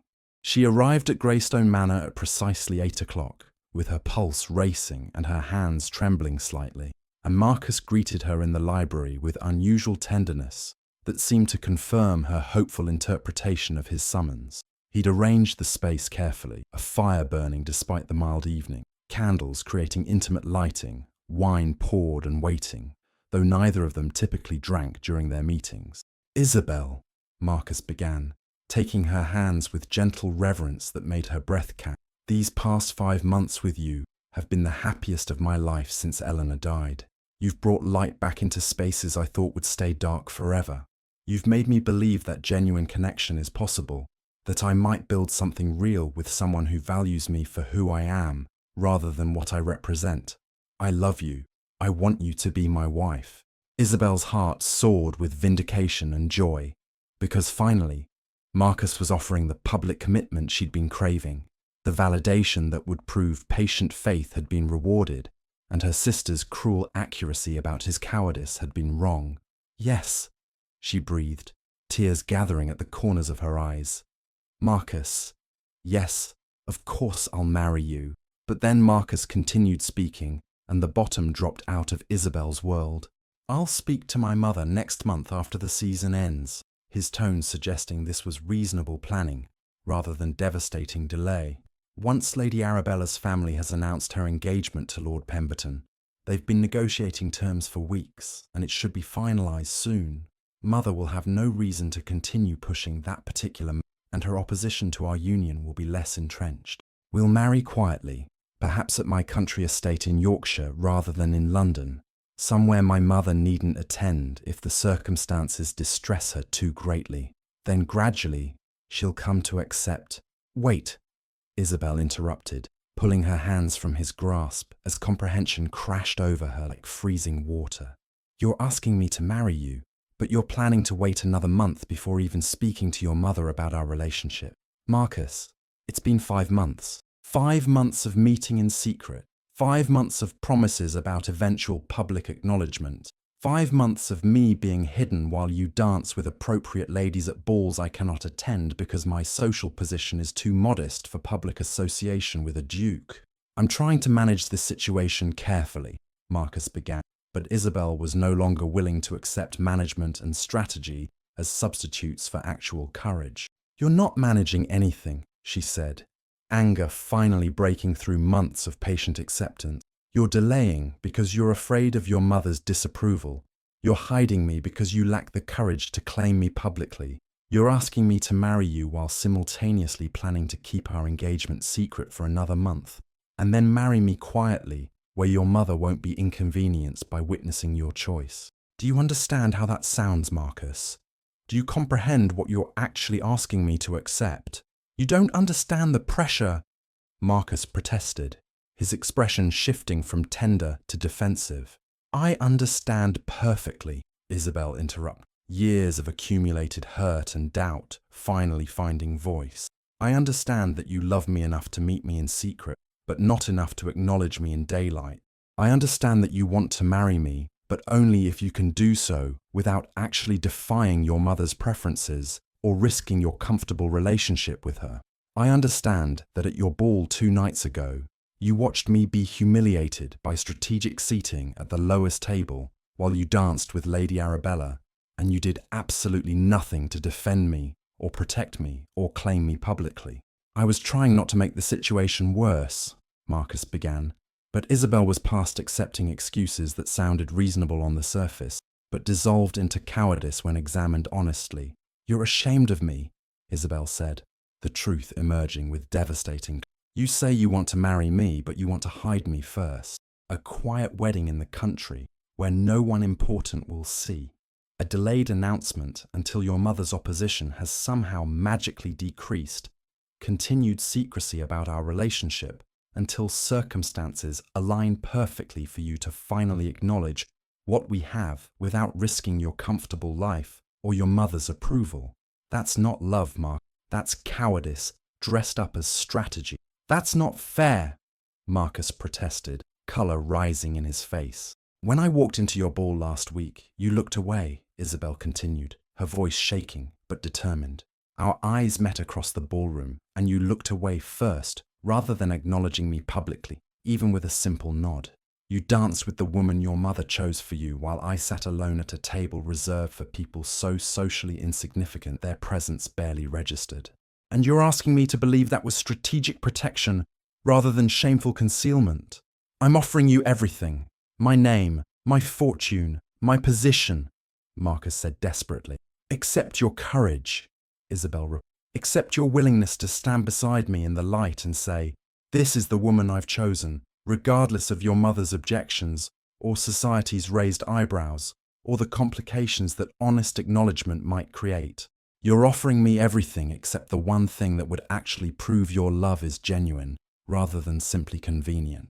You're not offering me the courage to claim me publicly despite the costs. She moved toward the library door, needing to escape before tears she'd been holding back finally broke free. But Marcus followed and caught her arm with a desperate grip that bordered on painful. Isabel, please, he said, and there was raw emotion in his voice that might have moved her if she hadn't already recognized it as the sound of someone who wanted peace more than he wanted to fight for what he claimed to value. I need more time to prepare properly, to manage my mother's opposition strategically, to ensure that when I do defy her expectations, I've established our connection firmly enough to withstand whatever interference she attempts. Please don't give me an ultimatum. Please trust that I'm doing this the right way, even if my timeline frustrates you. Isabel looked at him, this man she'd loved for 5 months, this duke who claimed to value her intelligence and cherish her character, this person who had brought her to his dead fiancé's conservatory and promised eventual restoration, while never quite finding the courage to actually defy his mother's control over his choices. And she made the hardest decision of her life. I can't do this anymore, Marcus, she said quietly, pulling her arm from his loosened grip. I can't live in your shadows, waiting for the moment when you'll finally be brave enough to claim me publicly. I can't accept proposals that come with conditions and timelines and strategic delays designed to minimize your discomfort rather than honor what we supposedly share. Either you choose me now, openly, in front of your mother and society, with all the complications and difficulties that honest acknowledgement entails, or you let me go. Marcus began, his face showing the internal struggle between desire and duty, between love and fear, between wanting Isabel and wanting his mother's approval. And Isabel saw her answer in his hesitation, in the way he couldn't quite bring himself to say yes. I'll defy my mother tomorrow. I'll claim you publicly, regardless of consequences. I'll choose you, despite the costs. Goodbye, Marcus, Isabel said, her voice breaking on his name. Isabel, wait.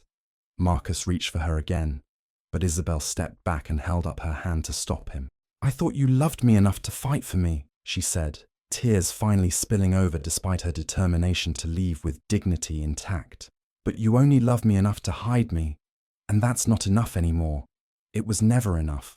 She turned and walked out of the library, down the marble hallways hung with portraits of generations of Ashford family members who had always chosen duty over desire, through the massive front doors where the butler pretended not to notice her tears, into the waiting carriage that would carry her away from Greystone Manor for what she knew with devastating certainty was the last time. Marcus let her go. He stood in the library, surrounded by books they'd discussed during months of secret meetings, and he let her walk away because claiming her publicly would require defying his mother and Marcus Ashford, Duke of Greystone, loved peace more than he loved Isabel Grey.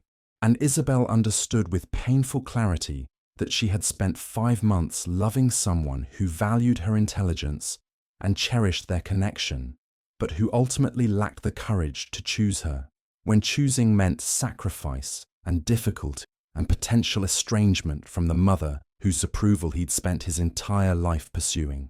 She had demanded light, he had offered more shadow, And that fundamental incompatibility between what she needed and what he could provide had finally become impossible to ignore or excuse away, with promises about eventual future circumstances that would somehow magically make public acknowledgement less costly for him.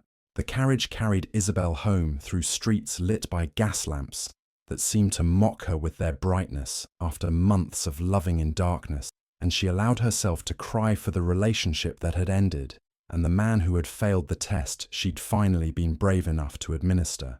Marcus had chosen his comfortable relationship with his mother over uncomfortable love with Isabel. He had chosen peace over passion, duty over desire, shadows over light.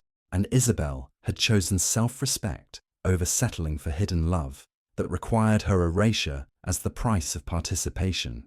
It was the right choice, but recognizing it was right didn't make it hurt any less. Isabel returned to the house she shared with her sisters in the early hours of October 1st, with her eyes swollen from crying and her heart feeling like something had been torn out of her chest, and she found Margaret and Catherine waiting in the drawing room with expressions that combined false sympathy with barely concealed satisfaction at having their cruel predictions proven accurate. "We heard the Duke's carriage," Margaret said with gentleness that didn't quite conceal her underlying triumph. "Isabel, darling, what happened? You look devastated." "He proposed," Isabel said flatly, too exhausted for pretense or deflection. "He asked me to marry him, and then explained that he planned to wait another month before even speaking to his mother, that we would marry quietly in the country where she wouldn't be inconvenienced by attending, that everything would continue exactly as it has been, secret and hidden and shameful, only with the addition of a wedding that no one important would witness." "And you refused him," Catherine said, and there was something almost like genuine concern beneath her habitual condescension. "I gave him an ultimatum," Isabel replied. "Choose me now, publicly, despite his mother's opposition and society's raised eyebrows, or let me go. And he let me go because choosing me would have required courage he doesn't possess." "Oh, Isabel," Margaret said, and for once her voice held actual sympathy rather than performative concern. "We tried to warn you. Men like the Duke of Greystone don't defy their mothers for women like us. He wanted you, we believe that much was genuine, but he wanted his mother's approval more, and you were right to walk away, rather than accepting marriage on his shameful terms." Isabel stared at Margaret in shock, because this was possibly the first kind thing her sister had said to her in the 3 years since their father's death, the first acknowledgement that Isabel's judgment might be sound rather than hopelessly flawed. "You think I was right to refuse him?" "Of course you were right," Catherine confirmed. "A secret wedding in the country, so his mother needn't witness. That's not love, Isabel. That's a man asking you to participate in your own diminishment, to accept being hidden as the price of being chosen. You deserve better than that, regardless of what we've said about your prospects." "But now I have nothing," Isabel whispered, the full weight of her situation crashing over her. "No relationship, no prospects, no hope of anything beyond spinsterhood and dependence on family charity for the rest of my life." "You have your dignity," Margaret said firmly. "You have your self-respect. You have the knowledge that you refused to settle for love that required your erasure. That's not nothing, Isabel. That's strength." Isabel wanted to argue that strength and dignity wouldn't keep her fed or housed when her sisters decided they were tired of supporting her, that self-respect was cold comfort when facing decades of loneliness and social irrelevance. But she was too exhausted for philosophical debates about whether moral victories mattered when practical realities remained unchanged. So she simply nodded and retreated to her small bedroom, and she lay in darkness wondering if she'd made a terrible mistake by demanding more than Marcus could give, by insisting on public acknowledgement when accepting his shameful terms would have at least provided security and position, even if it meant living with the knowledge that her husband valued peace with his mother more than honor toward his wife. The following days passed in a haze of grief and second-guessing, Isabel alternating between certainty that she'd been right to walk away and desperate hope that Marcus would somehow prove her wrong by appearing at her door with declarations about having confronted his mother and being ready to claim Isabel publicly, regardless of consequence. But no such appearance materialized. No letters arrived professing renewed commitment to their relationship. No gestures suggested Marcus was reconsidering his priorities or finding the courage Isabel had needed him to demonstrate.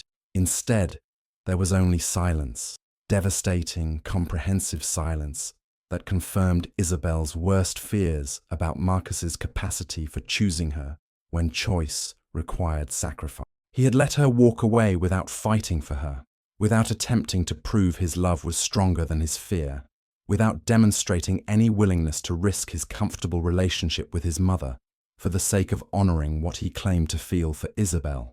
And while Isabel grieved in private, Margaret and Catherine surprised her by maintaining their uncharacteristic kindness rather than returning to their habitual undermining. They stopped making pointed comments about Isabel's foolishness in nurturing hopes above her station, stopped delivering false sympathy disguised as concern, stopped treating her romantic failure as confirmation of fundamental unworthiness. Instead, they were simply present, not warm exactly, but not actively cruel either, and Isabel found herself grateful for even this minimal cessation of hostilities, despite understanding it probably wouldn't last once the immediate crisis passed. But on October 15th, 2 weeks after Isabel's confrontation with Marcus in Greystone Manor's library, Margaret summoned Isabel to the drawing room with an expression that combined anger and something that looked almost like protective concern. "Isabel, we need to discuss your financial situation," Margaret said without preamble. "Catherine and I have been reviewing household expenses, and we've realized that you've been living here without contributing your fair share since Papa died. The house was left equally to all three of us, which means you should be paying 1/3 of all costs: maintenance, servants' wages, food, everything."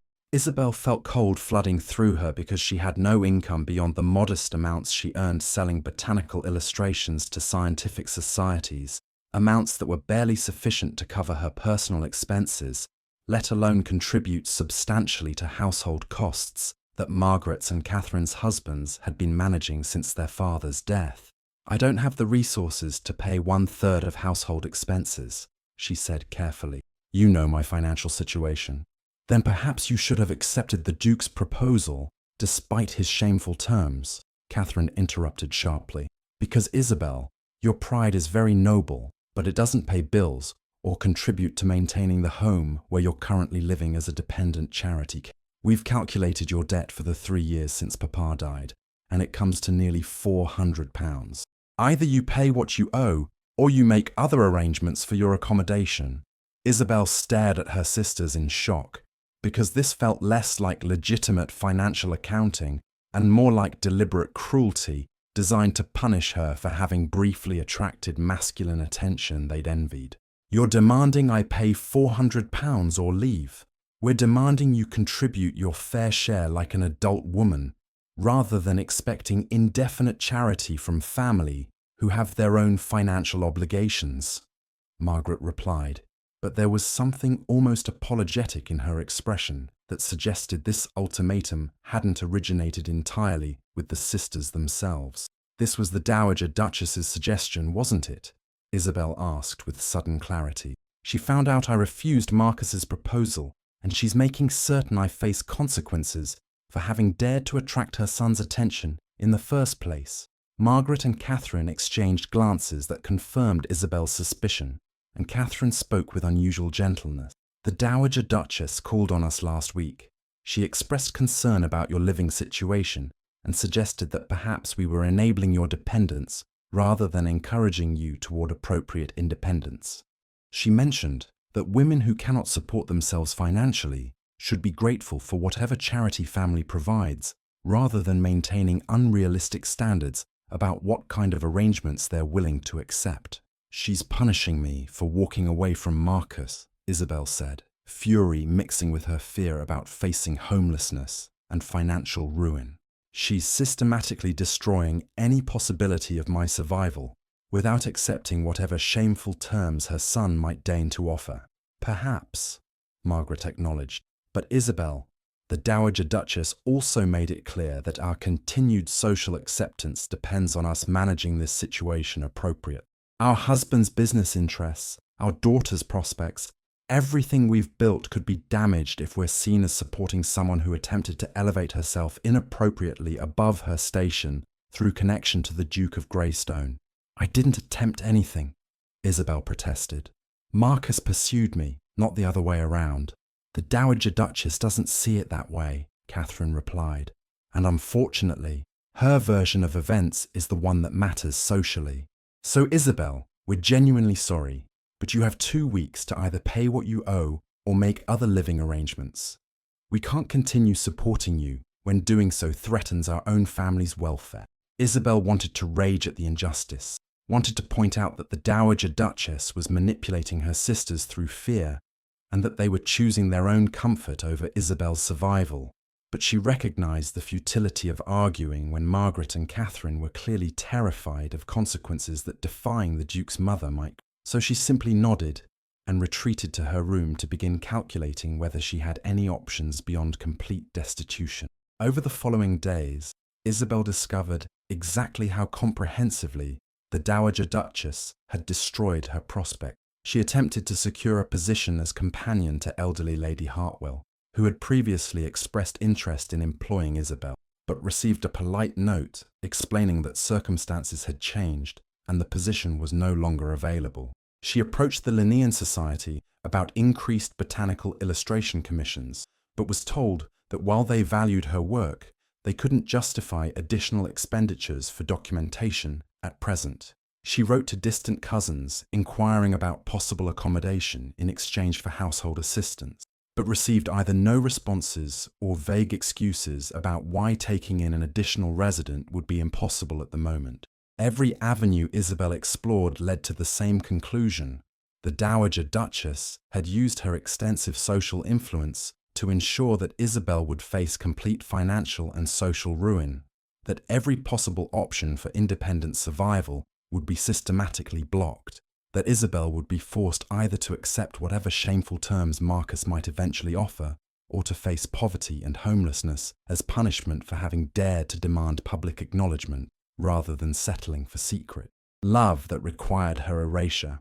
By the end of October, Isabel had sold nearly everything she owned of value: her mother's jewelry, her father's rare books, the few pieces of furniture that had been specifically bequeathed to her rather than being part of the general household estate. She'd raised perhaps £60, nowhere near the 400 Margaret claimed she owed, but enough to perhaps secure modest lodging for a few months while she attempted to find employment that could support minimal existence.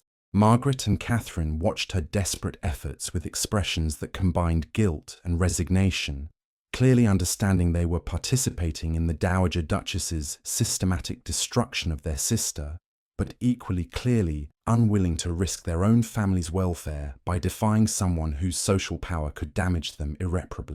And Isabel couldn't even properly resent them because she understood the impossible position the Dowager Duchess had created. Choosing to support Isabel meant choosing to become targets themselves, meant risking their husbands' businesses and their children's prospects, meant sacrificing everything they'd built to protect a sister who had brought this situation on herself by refusing to accept hidden love from a duke too cowardly to claim her publicly.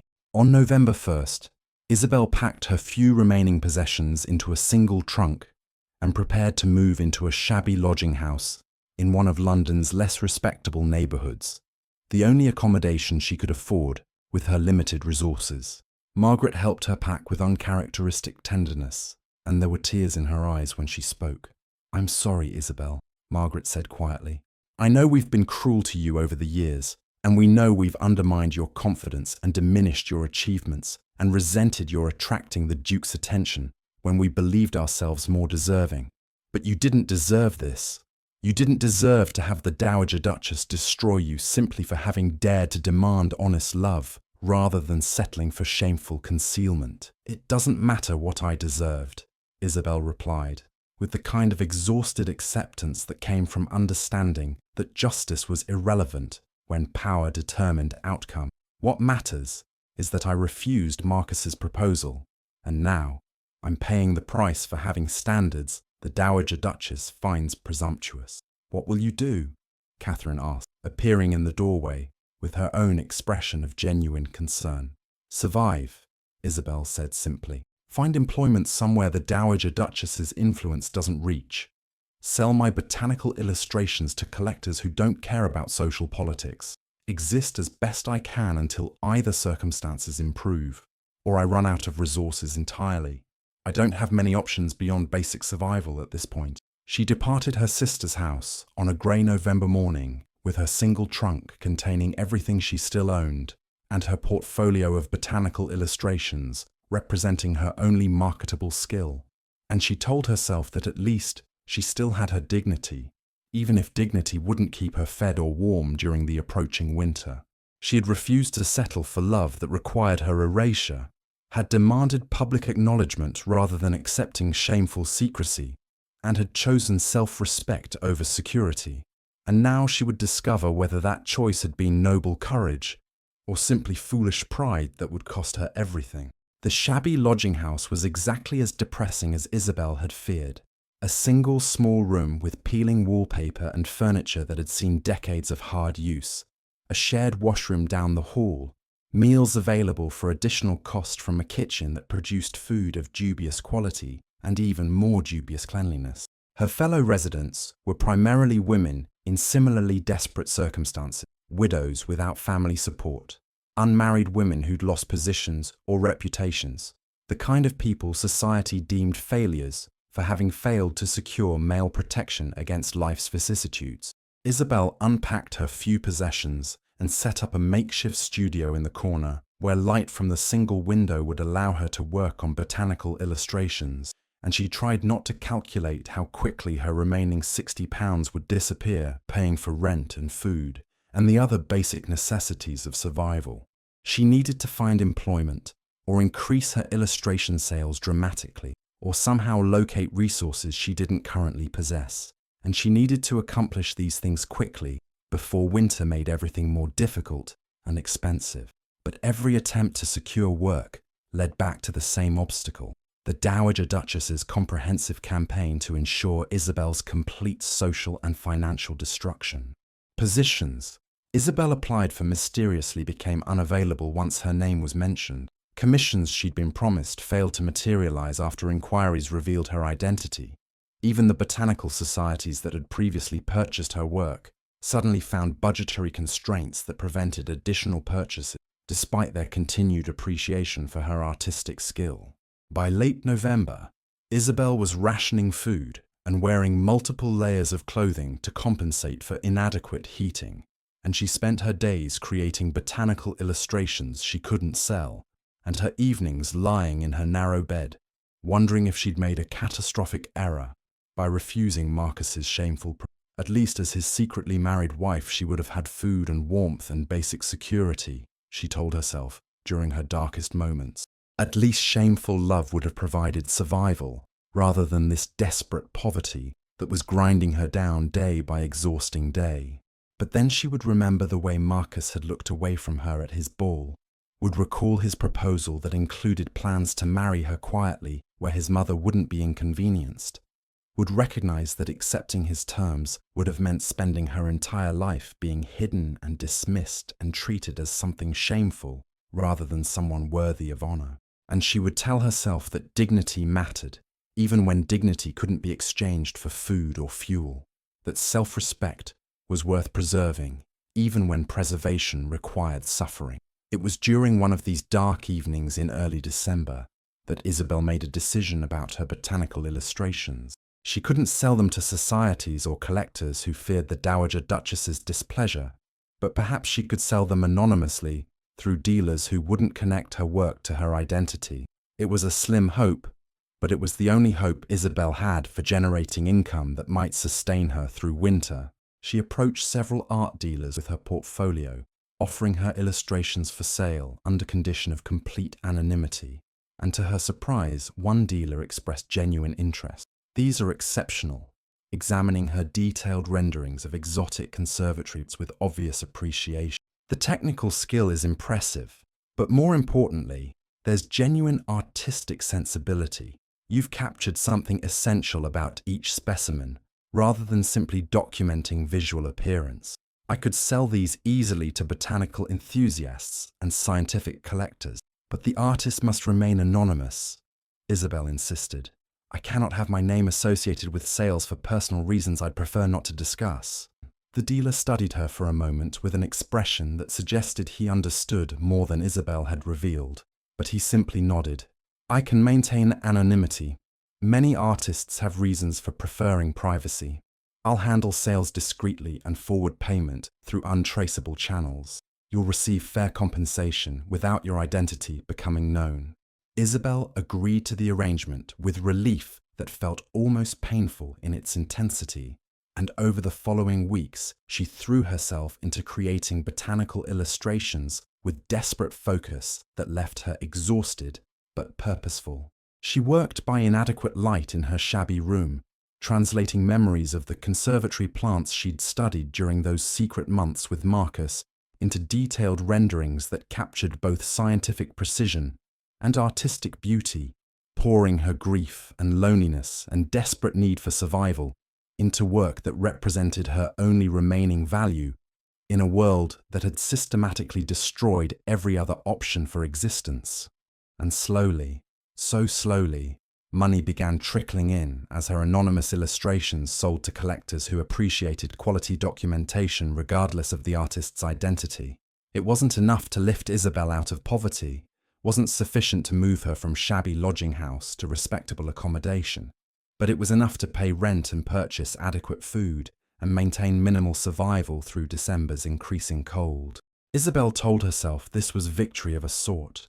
She was surviving through her own skill rather than through accepting shameful dependence on a man too cowardly to claim her publicly. She was maintaining her dignity even if dignity required suffering that sometimes felt unbearable. She was proving that women could exist independently even when society did everything possible to destroy options beyond male protection and family charity. But late at night, when the wind howled through cracks in her thin walls and her stomach cramped with hunger, she couldn't quite afford to satisfy fully. Isabel wondered if pride was simply another word for foolishness, if her refusal to settle had been noble courage or catastrophic error that was costing her everything. She didn't know. She only knew that she couldn't go back, couldn't accept the shameful terms Marcus had offered, couldn't unmake the choice she'd already made regardless of how desperately difficult its consequences proved to be. So she continued creating botanical illustrations in her shabby room, continued selling them anonymously through dealers who protected her identity, continued surviving day by day through winter that seemed designed to break her spirit if poverty couldn't break her body. And she told herself that survival itself was triumph, that maintaining dignity despite suffering proved something important about human capacity for choosing integrity over comfort, that somewhere in the darkness she was building strength that would serve her when, if, circumstances ever improved enough to allow something beyond basic existence. But mostly, she just survived. And surviving, she was discovering, required the same kind of strength as thriving, just applied toward more desperate ends. December dragged into January of 1848, and Isabel's existence had narrowed to the essentials, creating botanical illustrations during daylight hours when she could see adequately, selling them through her dealer contact, using the modest income to pay rent and purchase minimal food and fuel, lying in her narrow bed at night, too cold and tired to do anything except exist, and try not to think about Marcus, or the conservatory, or the life she might have had, if only he'd found the courage to choose her publicly. She had no social interaction beyond brief exchanges with her dealer when delivering new work, no entertainment beyond staring at peeling wallpaper and wondering how long she could maintain this desperate equilibrium before something broke. Her health, her resources, her capacity to continue creating art when survival consumed all her energy. But then, on January 12th, something unexpected happened. Her dealer arrived at Isabel's shabby lodging house looking unusually serious, and when Isabel invited him into her pathetic room, He glanced around with expression that combined pity and concern in ways that made Isabel's stomach clench with anxiety about what news he might be carrying. "Miss Grey," he began carefully, "I've sold 15 of your botanical illustrations over the past 6 weeks, all to enthusiastic collectors who appreciate both your technical skill and artistic sensibility. But yesterday, I received an unusual inquiry about the identity of the anonymous artist creating these exceptional pieces." Isabel felt fear flooding through her because discovery would mean the Dowager Duchess learning about her survival through illustration sales and finding new ways to destroy even this minimal income source. "You didn't reveal my identity?" she asked urgently. "I maintained your anonymity as promised," the dealer reassured her. "But Miss Grey, the inquiry came from the Duke of Greystone himself. He recognized your work, said the illustrations showed clear connection to specific conservatory plantings at his estate, that only someone with extensive access to those plants could have created such detailed renderings. He's insisting on knowing the artist's identity, and he's offered substantial compensation for the information." Isabel sat down heavily on her narrow bed, because of course Marcus would recognize her work, would identify the conservatory plants she'd studied during those secret months, would understand that these anonymous illustrations represented Isabel's desperate attempt to survive through the only marketable skill she possessed. "What did you tell him?" "I told him the artist required complete anonymity and that I couldn't violate that confidence regardless of compensation offered," the dealer replied. But Miss Grey, the Duke, seemed genuinely distressed. "He said he needed to know if the artist was someone he'd wronged, I believe was his phrasing. Said he needed to make amends if possible." "He can't make amends," Isabel said flatly. "The damage is done, and I'm managing as best I can. Please continue maintaining my anonymity regardless of what the Duke offers or threatens." The dealer nodded slowly. "As you wish. But Miss Grey, I feel obligated to mention that the Duke's inquiry has attracted other interested parties. Word is spreading through collecting circles about these exceptional anonymous illustrations, and speculation is building about the mysterious artist's identity. I can continue protecting your anonymity, but I can't control whether someone else connects your work to your identity through other channels." "I understand," Isabel replied, because she'd always known discovery was possible, and that her anonymous sales represented only temporary respite rather than permanent solution. "Thank you for maintaining discretion as long as possible. I'll continue creating new work, and we'll manage whatever complications arise when they arise." The dealer departed with obvious reluctance to leave Isabel in such shabby circumstances, and Isabel sat alone in her room trying to process the information that Marcus had recognized her work and was attempting to locate her. Part of her, the part that still loved him despite everything, wanted to believe this meant he'd realized his mistake and was preparing to rectify his cowardice by claiming her publicly, regardless of his mother's opposition. But the larger, wiser part of Isabel, that had survived 2 months of poverty and social destruction, understood that Marcus's inquiry more likely represented guilt about her circumstances rather than genuine readiness to defy his mother's expectations. And even if he did appear offering renewed proposals and promises about public acknowledgement, Isabel wasn't certain she could trust him anymore. He'd had his chance to choose her, and he'd let her walk away, had allowed his mother to systematically destroy Isabel's prospects, had done nothing to protect her from consequences that should have been predictable to anyone with basic understanding of the Dowager Duchess's capacity for retaliation against threats to her carefully orchestrated plans. No, Isabel told herself firmly. Whatever Marcus's motivations for seeking the anonymous artist's identity, she couldn't allow herself to hope for rescue or redemption or any intervention beyond her own capacity to survive through creating and selling botanical illustrations that nobody could connect to her destroyed reputation. She would continue as she had been, creating, surviving, maintaining dignity despite suffering.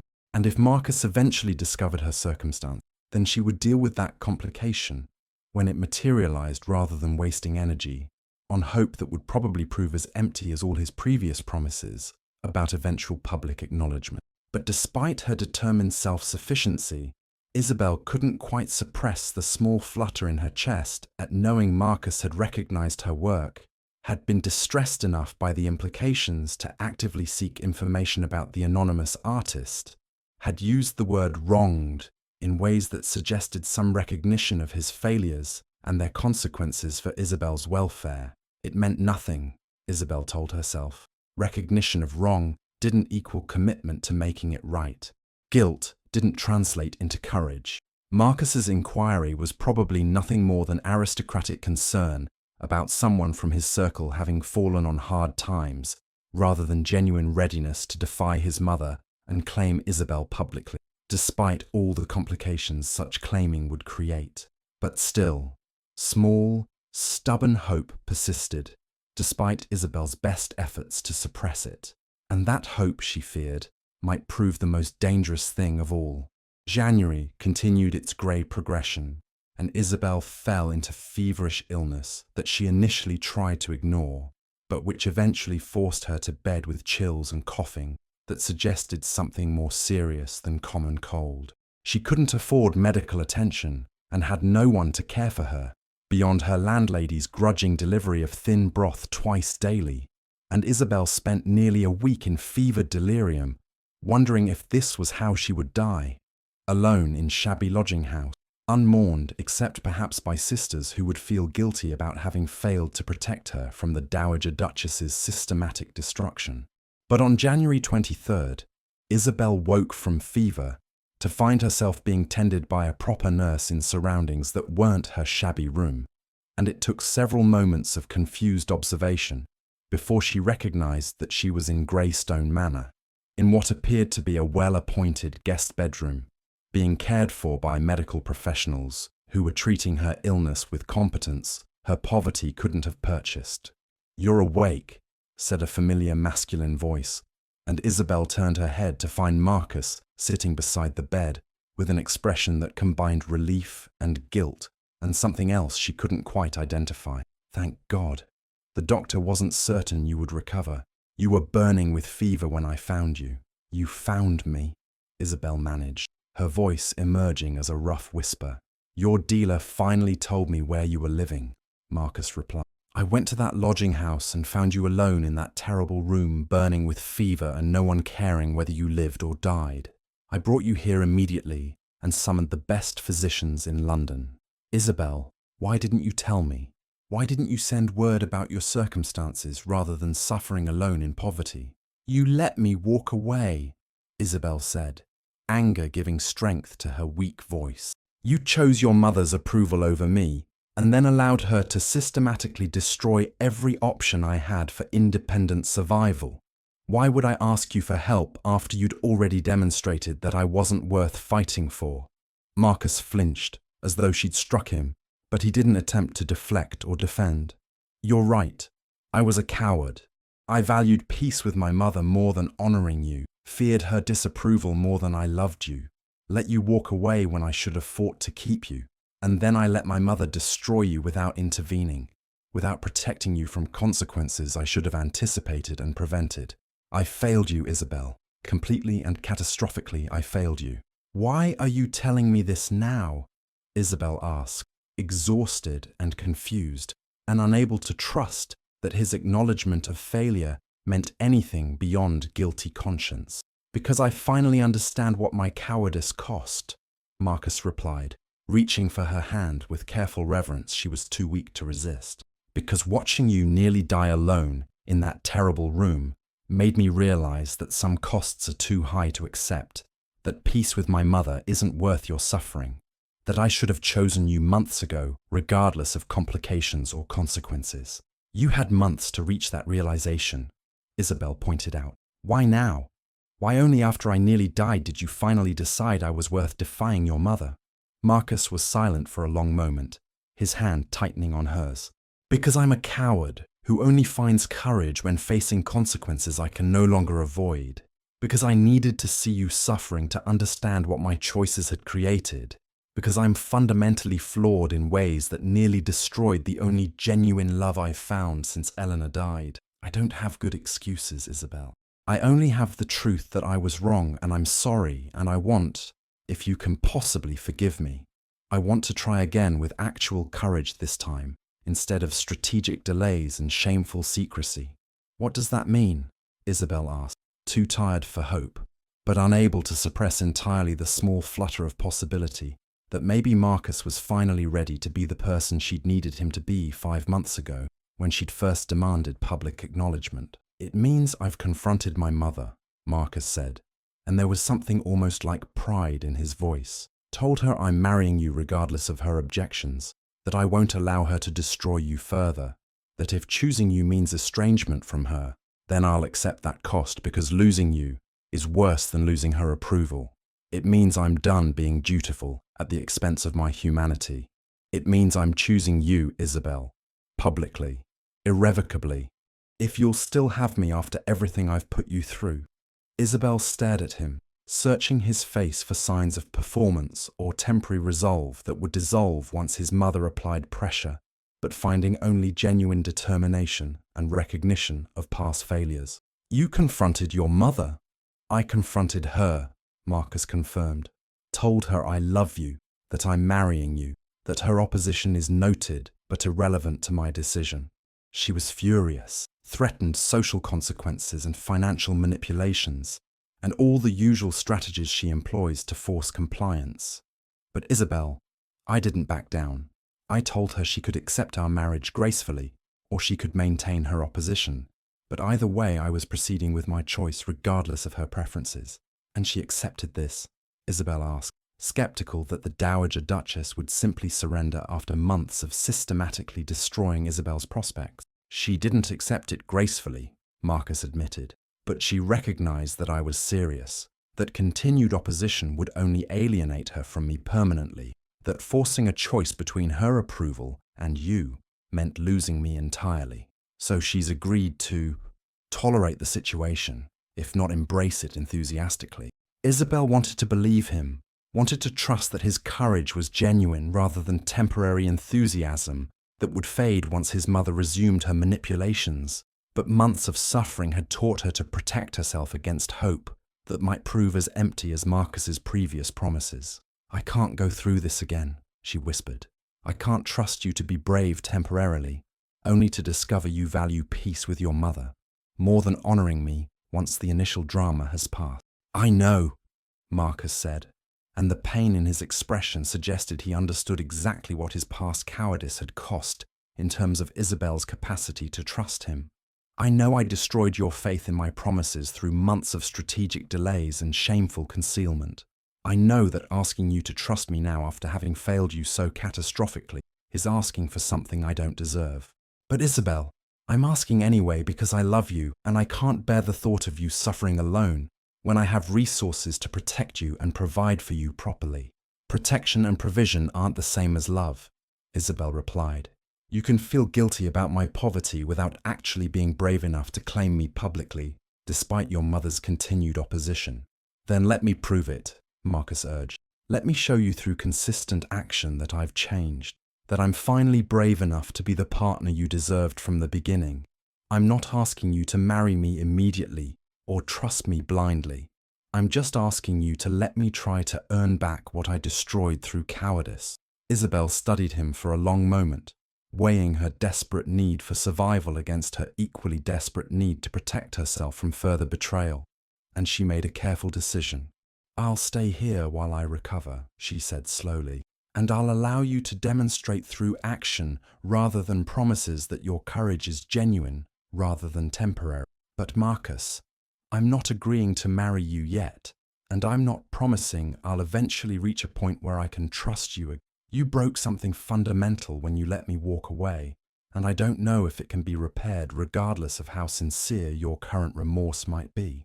I understand, Marcus replied, and the relief in his expression suggested he'd been prepared for outright rejection. Thank you for giving me another chance, Isabel. I promise I won't waste it. Don't make promises, Isabel said tiredly. Just do the work of proving you've actually changed. That's all I can handle right now. Marcus nodded and stood to summon the nurse, and Isabel closed her eyes against tears that threatened despite her determination to maintain protective emotional distance. She wanted desperately to believe that Marcus had finally found the courage she'd needed from him months ago, that his confrontation with his mother represented genuine transformation rather than temporary resolve that would fade once consequences became uncomfortable. But trust, once broken, couldn't be restored through words alone. It required consistent demonstration over time that promises would be honored and courage maintained, even when maintaining it proved difficult. So Isabel would wait and observe and protect herself from hope that might prove as destructive as her previous faith in Marcus's declared intentions. And maybe, if Marcus proved consistent in his newfound bravery, if he demonstrated through action that his love was finally strong enough to overcome his fear of maternal disapproval, maybe Isabel would eventually find her way back to trusting that being chosen by him meant being honored rather than hidden. But that day was distant if it existed at all.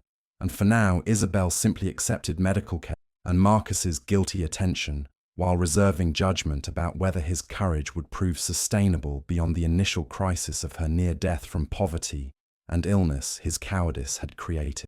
Recovery took nearly 3 weeks, during which Isabel remained at Greystone Manor, being tended by nurses Marcus had hired and visited daily by Marcus himself, who read to her and brought her botanical specimens to sketch, and generally demonstrated the kind of attentive care that should have been extended months earlier, before his mother's systematic destruction had reduced Isabel to desperate poverty. And gradually, Isabel's strength returned, along with her capacity to evaluate whether Marcus's promises about changed behavior were proving accurate through observable action. He had, she discovered, genuinely confronted his mother in ways that created permanent estrangement rather than temporary tension. The Dowager Duchess had moved to her dower house and was maintaining icy distance from her son rather than her usual strategic manipulation, suggesting Marcus's defiance had been comprehensive enough to force actual consequences rather than performative displeasure designed to inspire guilty compliance. He had also taken steps to repair the damage his mother had created to Isabel's reputation and prospects. He'd contacted everyone who had withdrawn employment offers or refused commissions and explained that the Dowager Duchess's interference had been unauthorized and unwelcome, that Isabel's character was beyond reproach, that anyone continuing to discriminate against her based on his mother's false characterizations would face his personal displeasure. The social rehabilitation wasn't complete. Reputation damage took time to undo. But Marcus was actively working to restore what his mother had destroyed, rather than simply expressing regret about consequences he'd failed to prevent. Most significantly, Marcus had begun speaking openly to friends and social connections about his relationship with Isabel, making clear his intention to marry her once she was willing to accept his proposal, treating their connection as established fact rather than secret to be concealed. He wasn't hiding Isabel anymore. He was claiming her publicly, even before she'd agreed to marry him, demonstrating through observable behavior that his courage was genuine, rather than simply strategic positioning designed to convince Isabel to trust him. And slowly, carefully, Isabel found herself believing that maybe Marcus had actually changed, that his near loss of her had created the kind of crisis that forced genuine transformation rather than temporary adjustment. He was being consistently brave in ways he hadn't managed during their 5 months of secret courtship, was prioritizing her welfare over his comfort, and was accepting permanent consequences in his relationship with his mother rather than seeking peace at Isabel's expense. It still hurts. The months of suffering couldn't be erased through Marcus's reformed behavior, and Isabel's capacity to trust had been damaged in ways that wouldn't heal quickly, regardless of how sincere his current demonstrations proved to be. But she was willing to observe his continued efforts, willing to consider that people could actually change when costs became high enough to force recognition of patterns that needed transformation. On February 14th, nearly a month after Marcus had found Isabel burning with fever in her shabby lodging house, he requested a private conversation in the library where their relationship had begun and ended and was now perhaps beginning again under different terms. Isabel agreed, still weak but substantially recovered, and she followed Marcus into the familiar space filled with books they'd discussed during those hidden months. I want to propose to you properly, Marcus began, without preamble. Not hidden in shadows with plans for quiet weddings that spare my mother inconvenience, but publicly with understanding that choosing you means accepting whatever social consequences that choice creates. Isabel Grey, will you marry me? Will you give me the opportunity to spend the rest of my life proving that I can be the partner you deserved from the beginning? Isabel looked at him, standing in sunlight streaming through library windows, no longer hidden in evening shadows, no longer concealing their connection from observation, and she made the decision that would determine her future. Yes, she said quietly, I'll marry you, Mark. Not because I'm financially desperate or socially destroyed, but because I believe you've actually changed. Because I think you might finally be brave enough to honor what we have, rather than hiding it to preserve peace with your mother. I am, Marcus promised, crossing to take her hands with reverence that suggested he understood exactly how precious her renewed trust was after everything he'd destroyed. I'll prove it every day for the rest of our lives. No more shadows, Isabel. Only light from now on. No more shadows, Isabel agreed. And when Marcus kissed her, it felt different from their previous hidden embraces, public and acknowledged and honest, in ways their relationship had never been during those months of secret meetings. They were married 6 weeks later, on March 28, 1848, in a grand ceremony at St. George's, Hanover Square, with hundreds of guests witnessing Marcus publicly claim the woman he'd previously been too cowardly to acknowledge. The Dowager Duchess attended with icy dignity that suggested continued disapproval, but her presence represented grudging acceptance that her son's choice was irrevocable and opposition futile.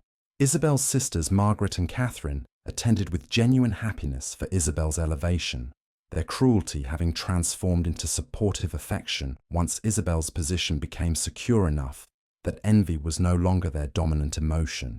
And Isabel walked down the aisle in a magnificent gown, surrounded by flowers she'd illustrated during months of desperate poverty, and she saw Marcus waiting with expression that combined love and pride and absolute certainty that he'd made the right choice, despite all the complications it had created.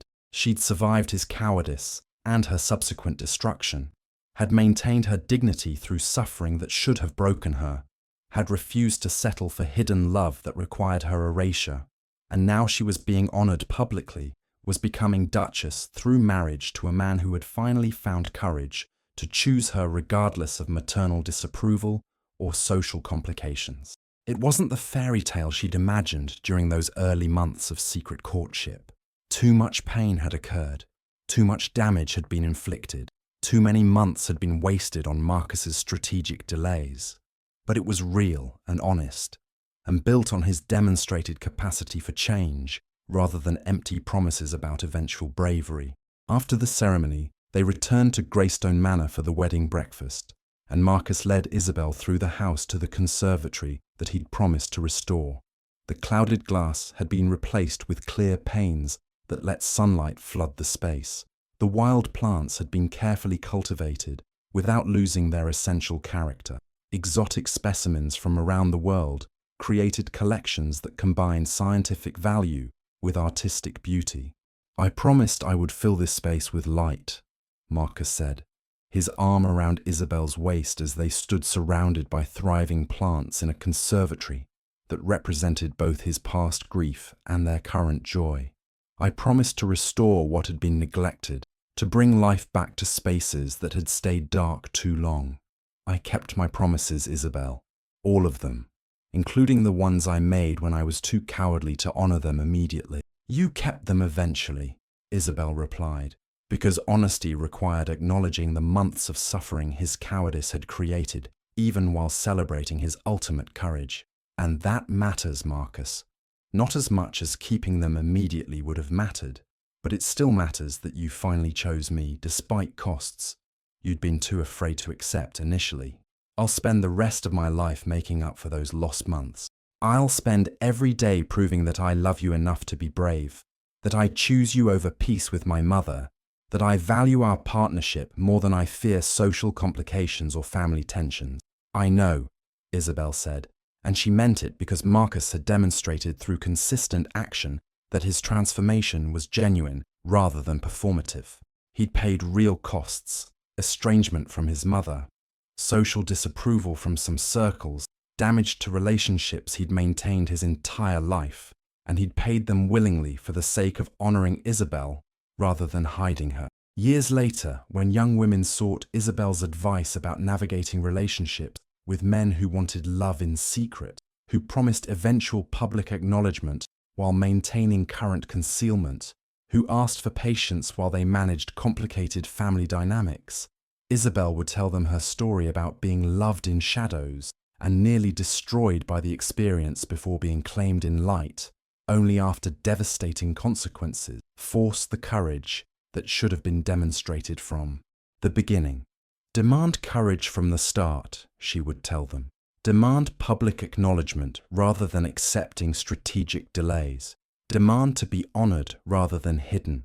And if the man you love can't find bravery to claim you despite his mother's disapproval, or society's raised eyebrows, or whatever complications honesty might create, then walk away before his cowardice costs you everything. She would acknowledge that sometimes, rarely, but sometimes, men found courage after initial failure, that crisis could force transformation that comfort never inspired, that second chances occasionally proved warranted despite the damage first failures created. But she would emphasize that women shouldn't wait in shadows hoping for eventual light, that accepting secrecy meant participating in their own erasure, that loving someone who wasn't brave enough to claim you publicly meant loving someone who didn't love you enough. "I got my happy ending," Isabel would say, "but it came only after months of suffering that nearly killed me, only after Marcus finally found courage he should have possessed from the beginning, only after he paid costs he should have been willing to accept when I first demanded public acknowledgement rather than shameful concealment. Don't wait in darkness hoping someone will eventually be brave enough to choose light. Demand light from the start and walk away from anyone too cowardly to provide it." And standing in the restored conservatory, filled with sunlight and exotic plants and the visible evidence of Marcus's capacity for keeping promises, even when keeping them proved difficult, Isabel believed her own advice. Love that began in shadows could survive only if both people eventually chose light together. And if one person lacked courage to make that choice, then the other person deserved better than waiting indefinitely for bravery that might never materialize. She had demanded light. Marcus had eventually chosen to provide it. Their love had survived his cowardice and her suffering and the devastating months between her ultimatum and his transformation. But survival didn't erase the damage, didn't restore the time they'd lost, didn't eliminate the scars from months when Isabel had loved alone in darkness, while Marcus chose peace with his mother over honoring the woman he claimed to value. Still, they were together now, publicly and honestly, with Marcus's courage finally matching his declaration. That wasn't everything Isabel had hoped for when she'd first fallen in love in Greystone Manor's library, but it was something real and hard-won, and built on demonstrated change rather than empty promises. And sometimes real and hard-won was enough. Sometimes the most memorable people are the ones who demand to be seen, rather than accepting invisibility as the price of being loved. Sometimes courage comes late but proves genuine despite its delayed arrival.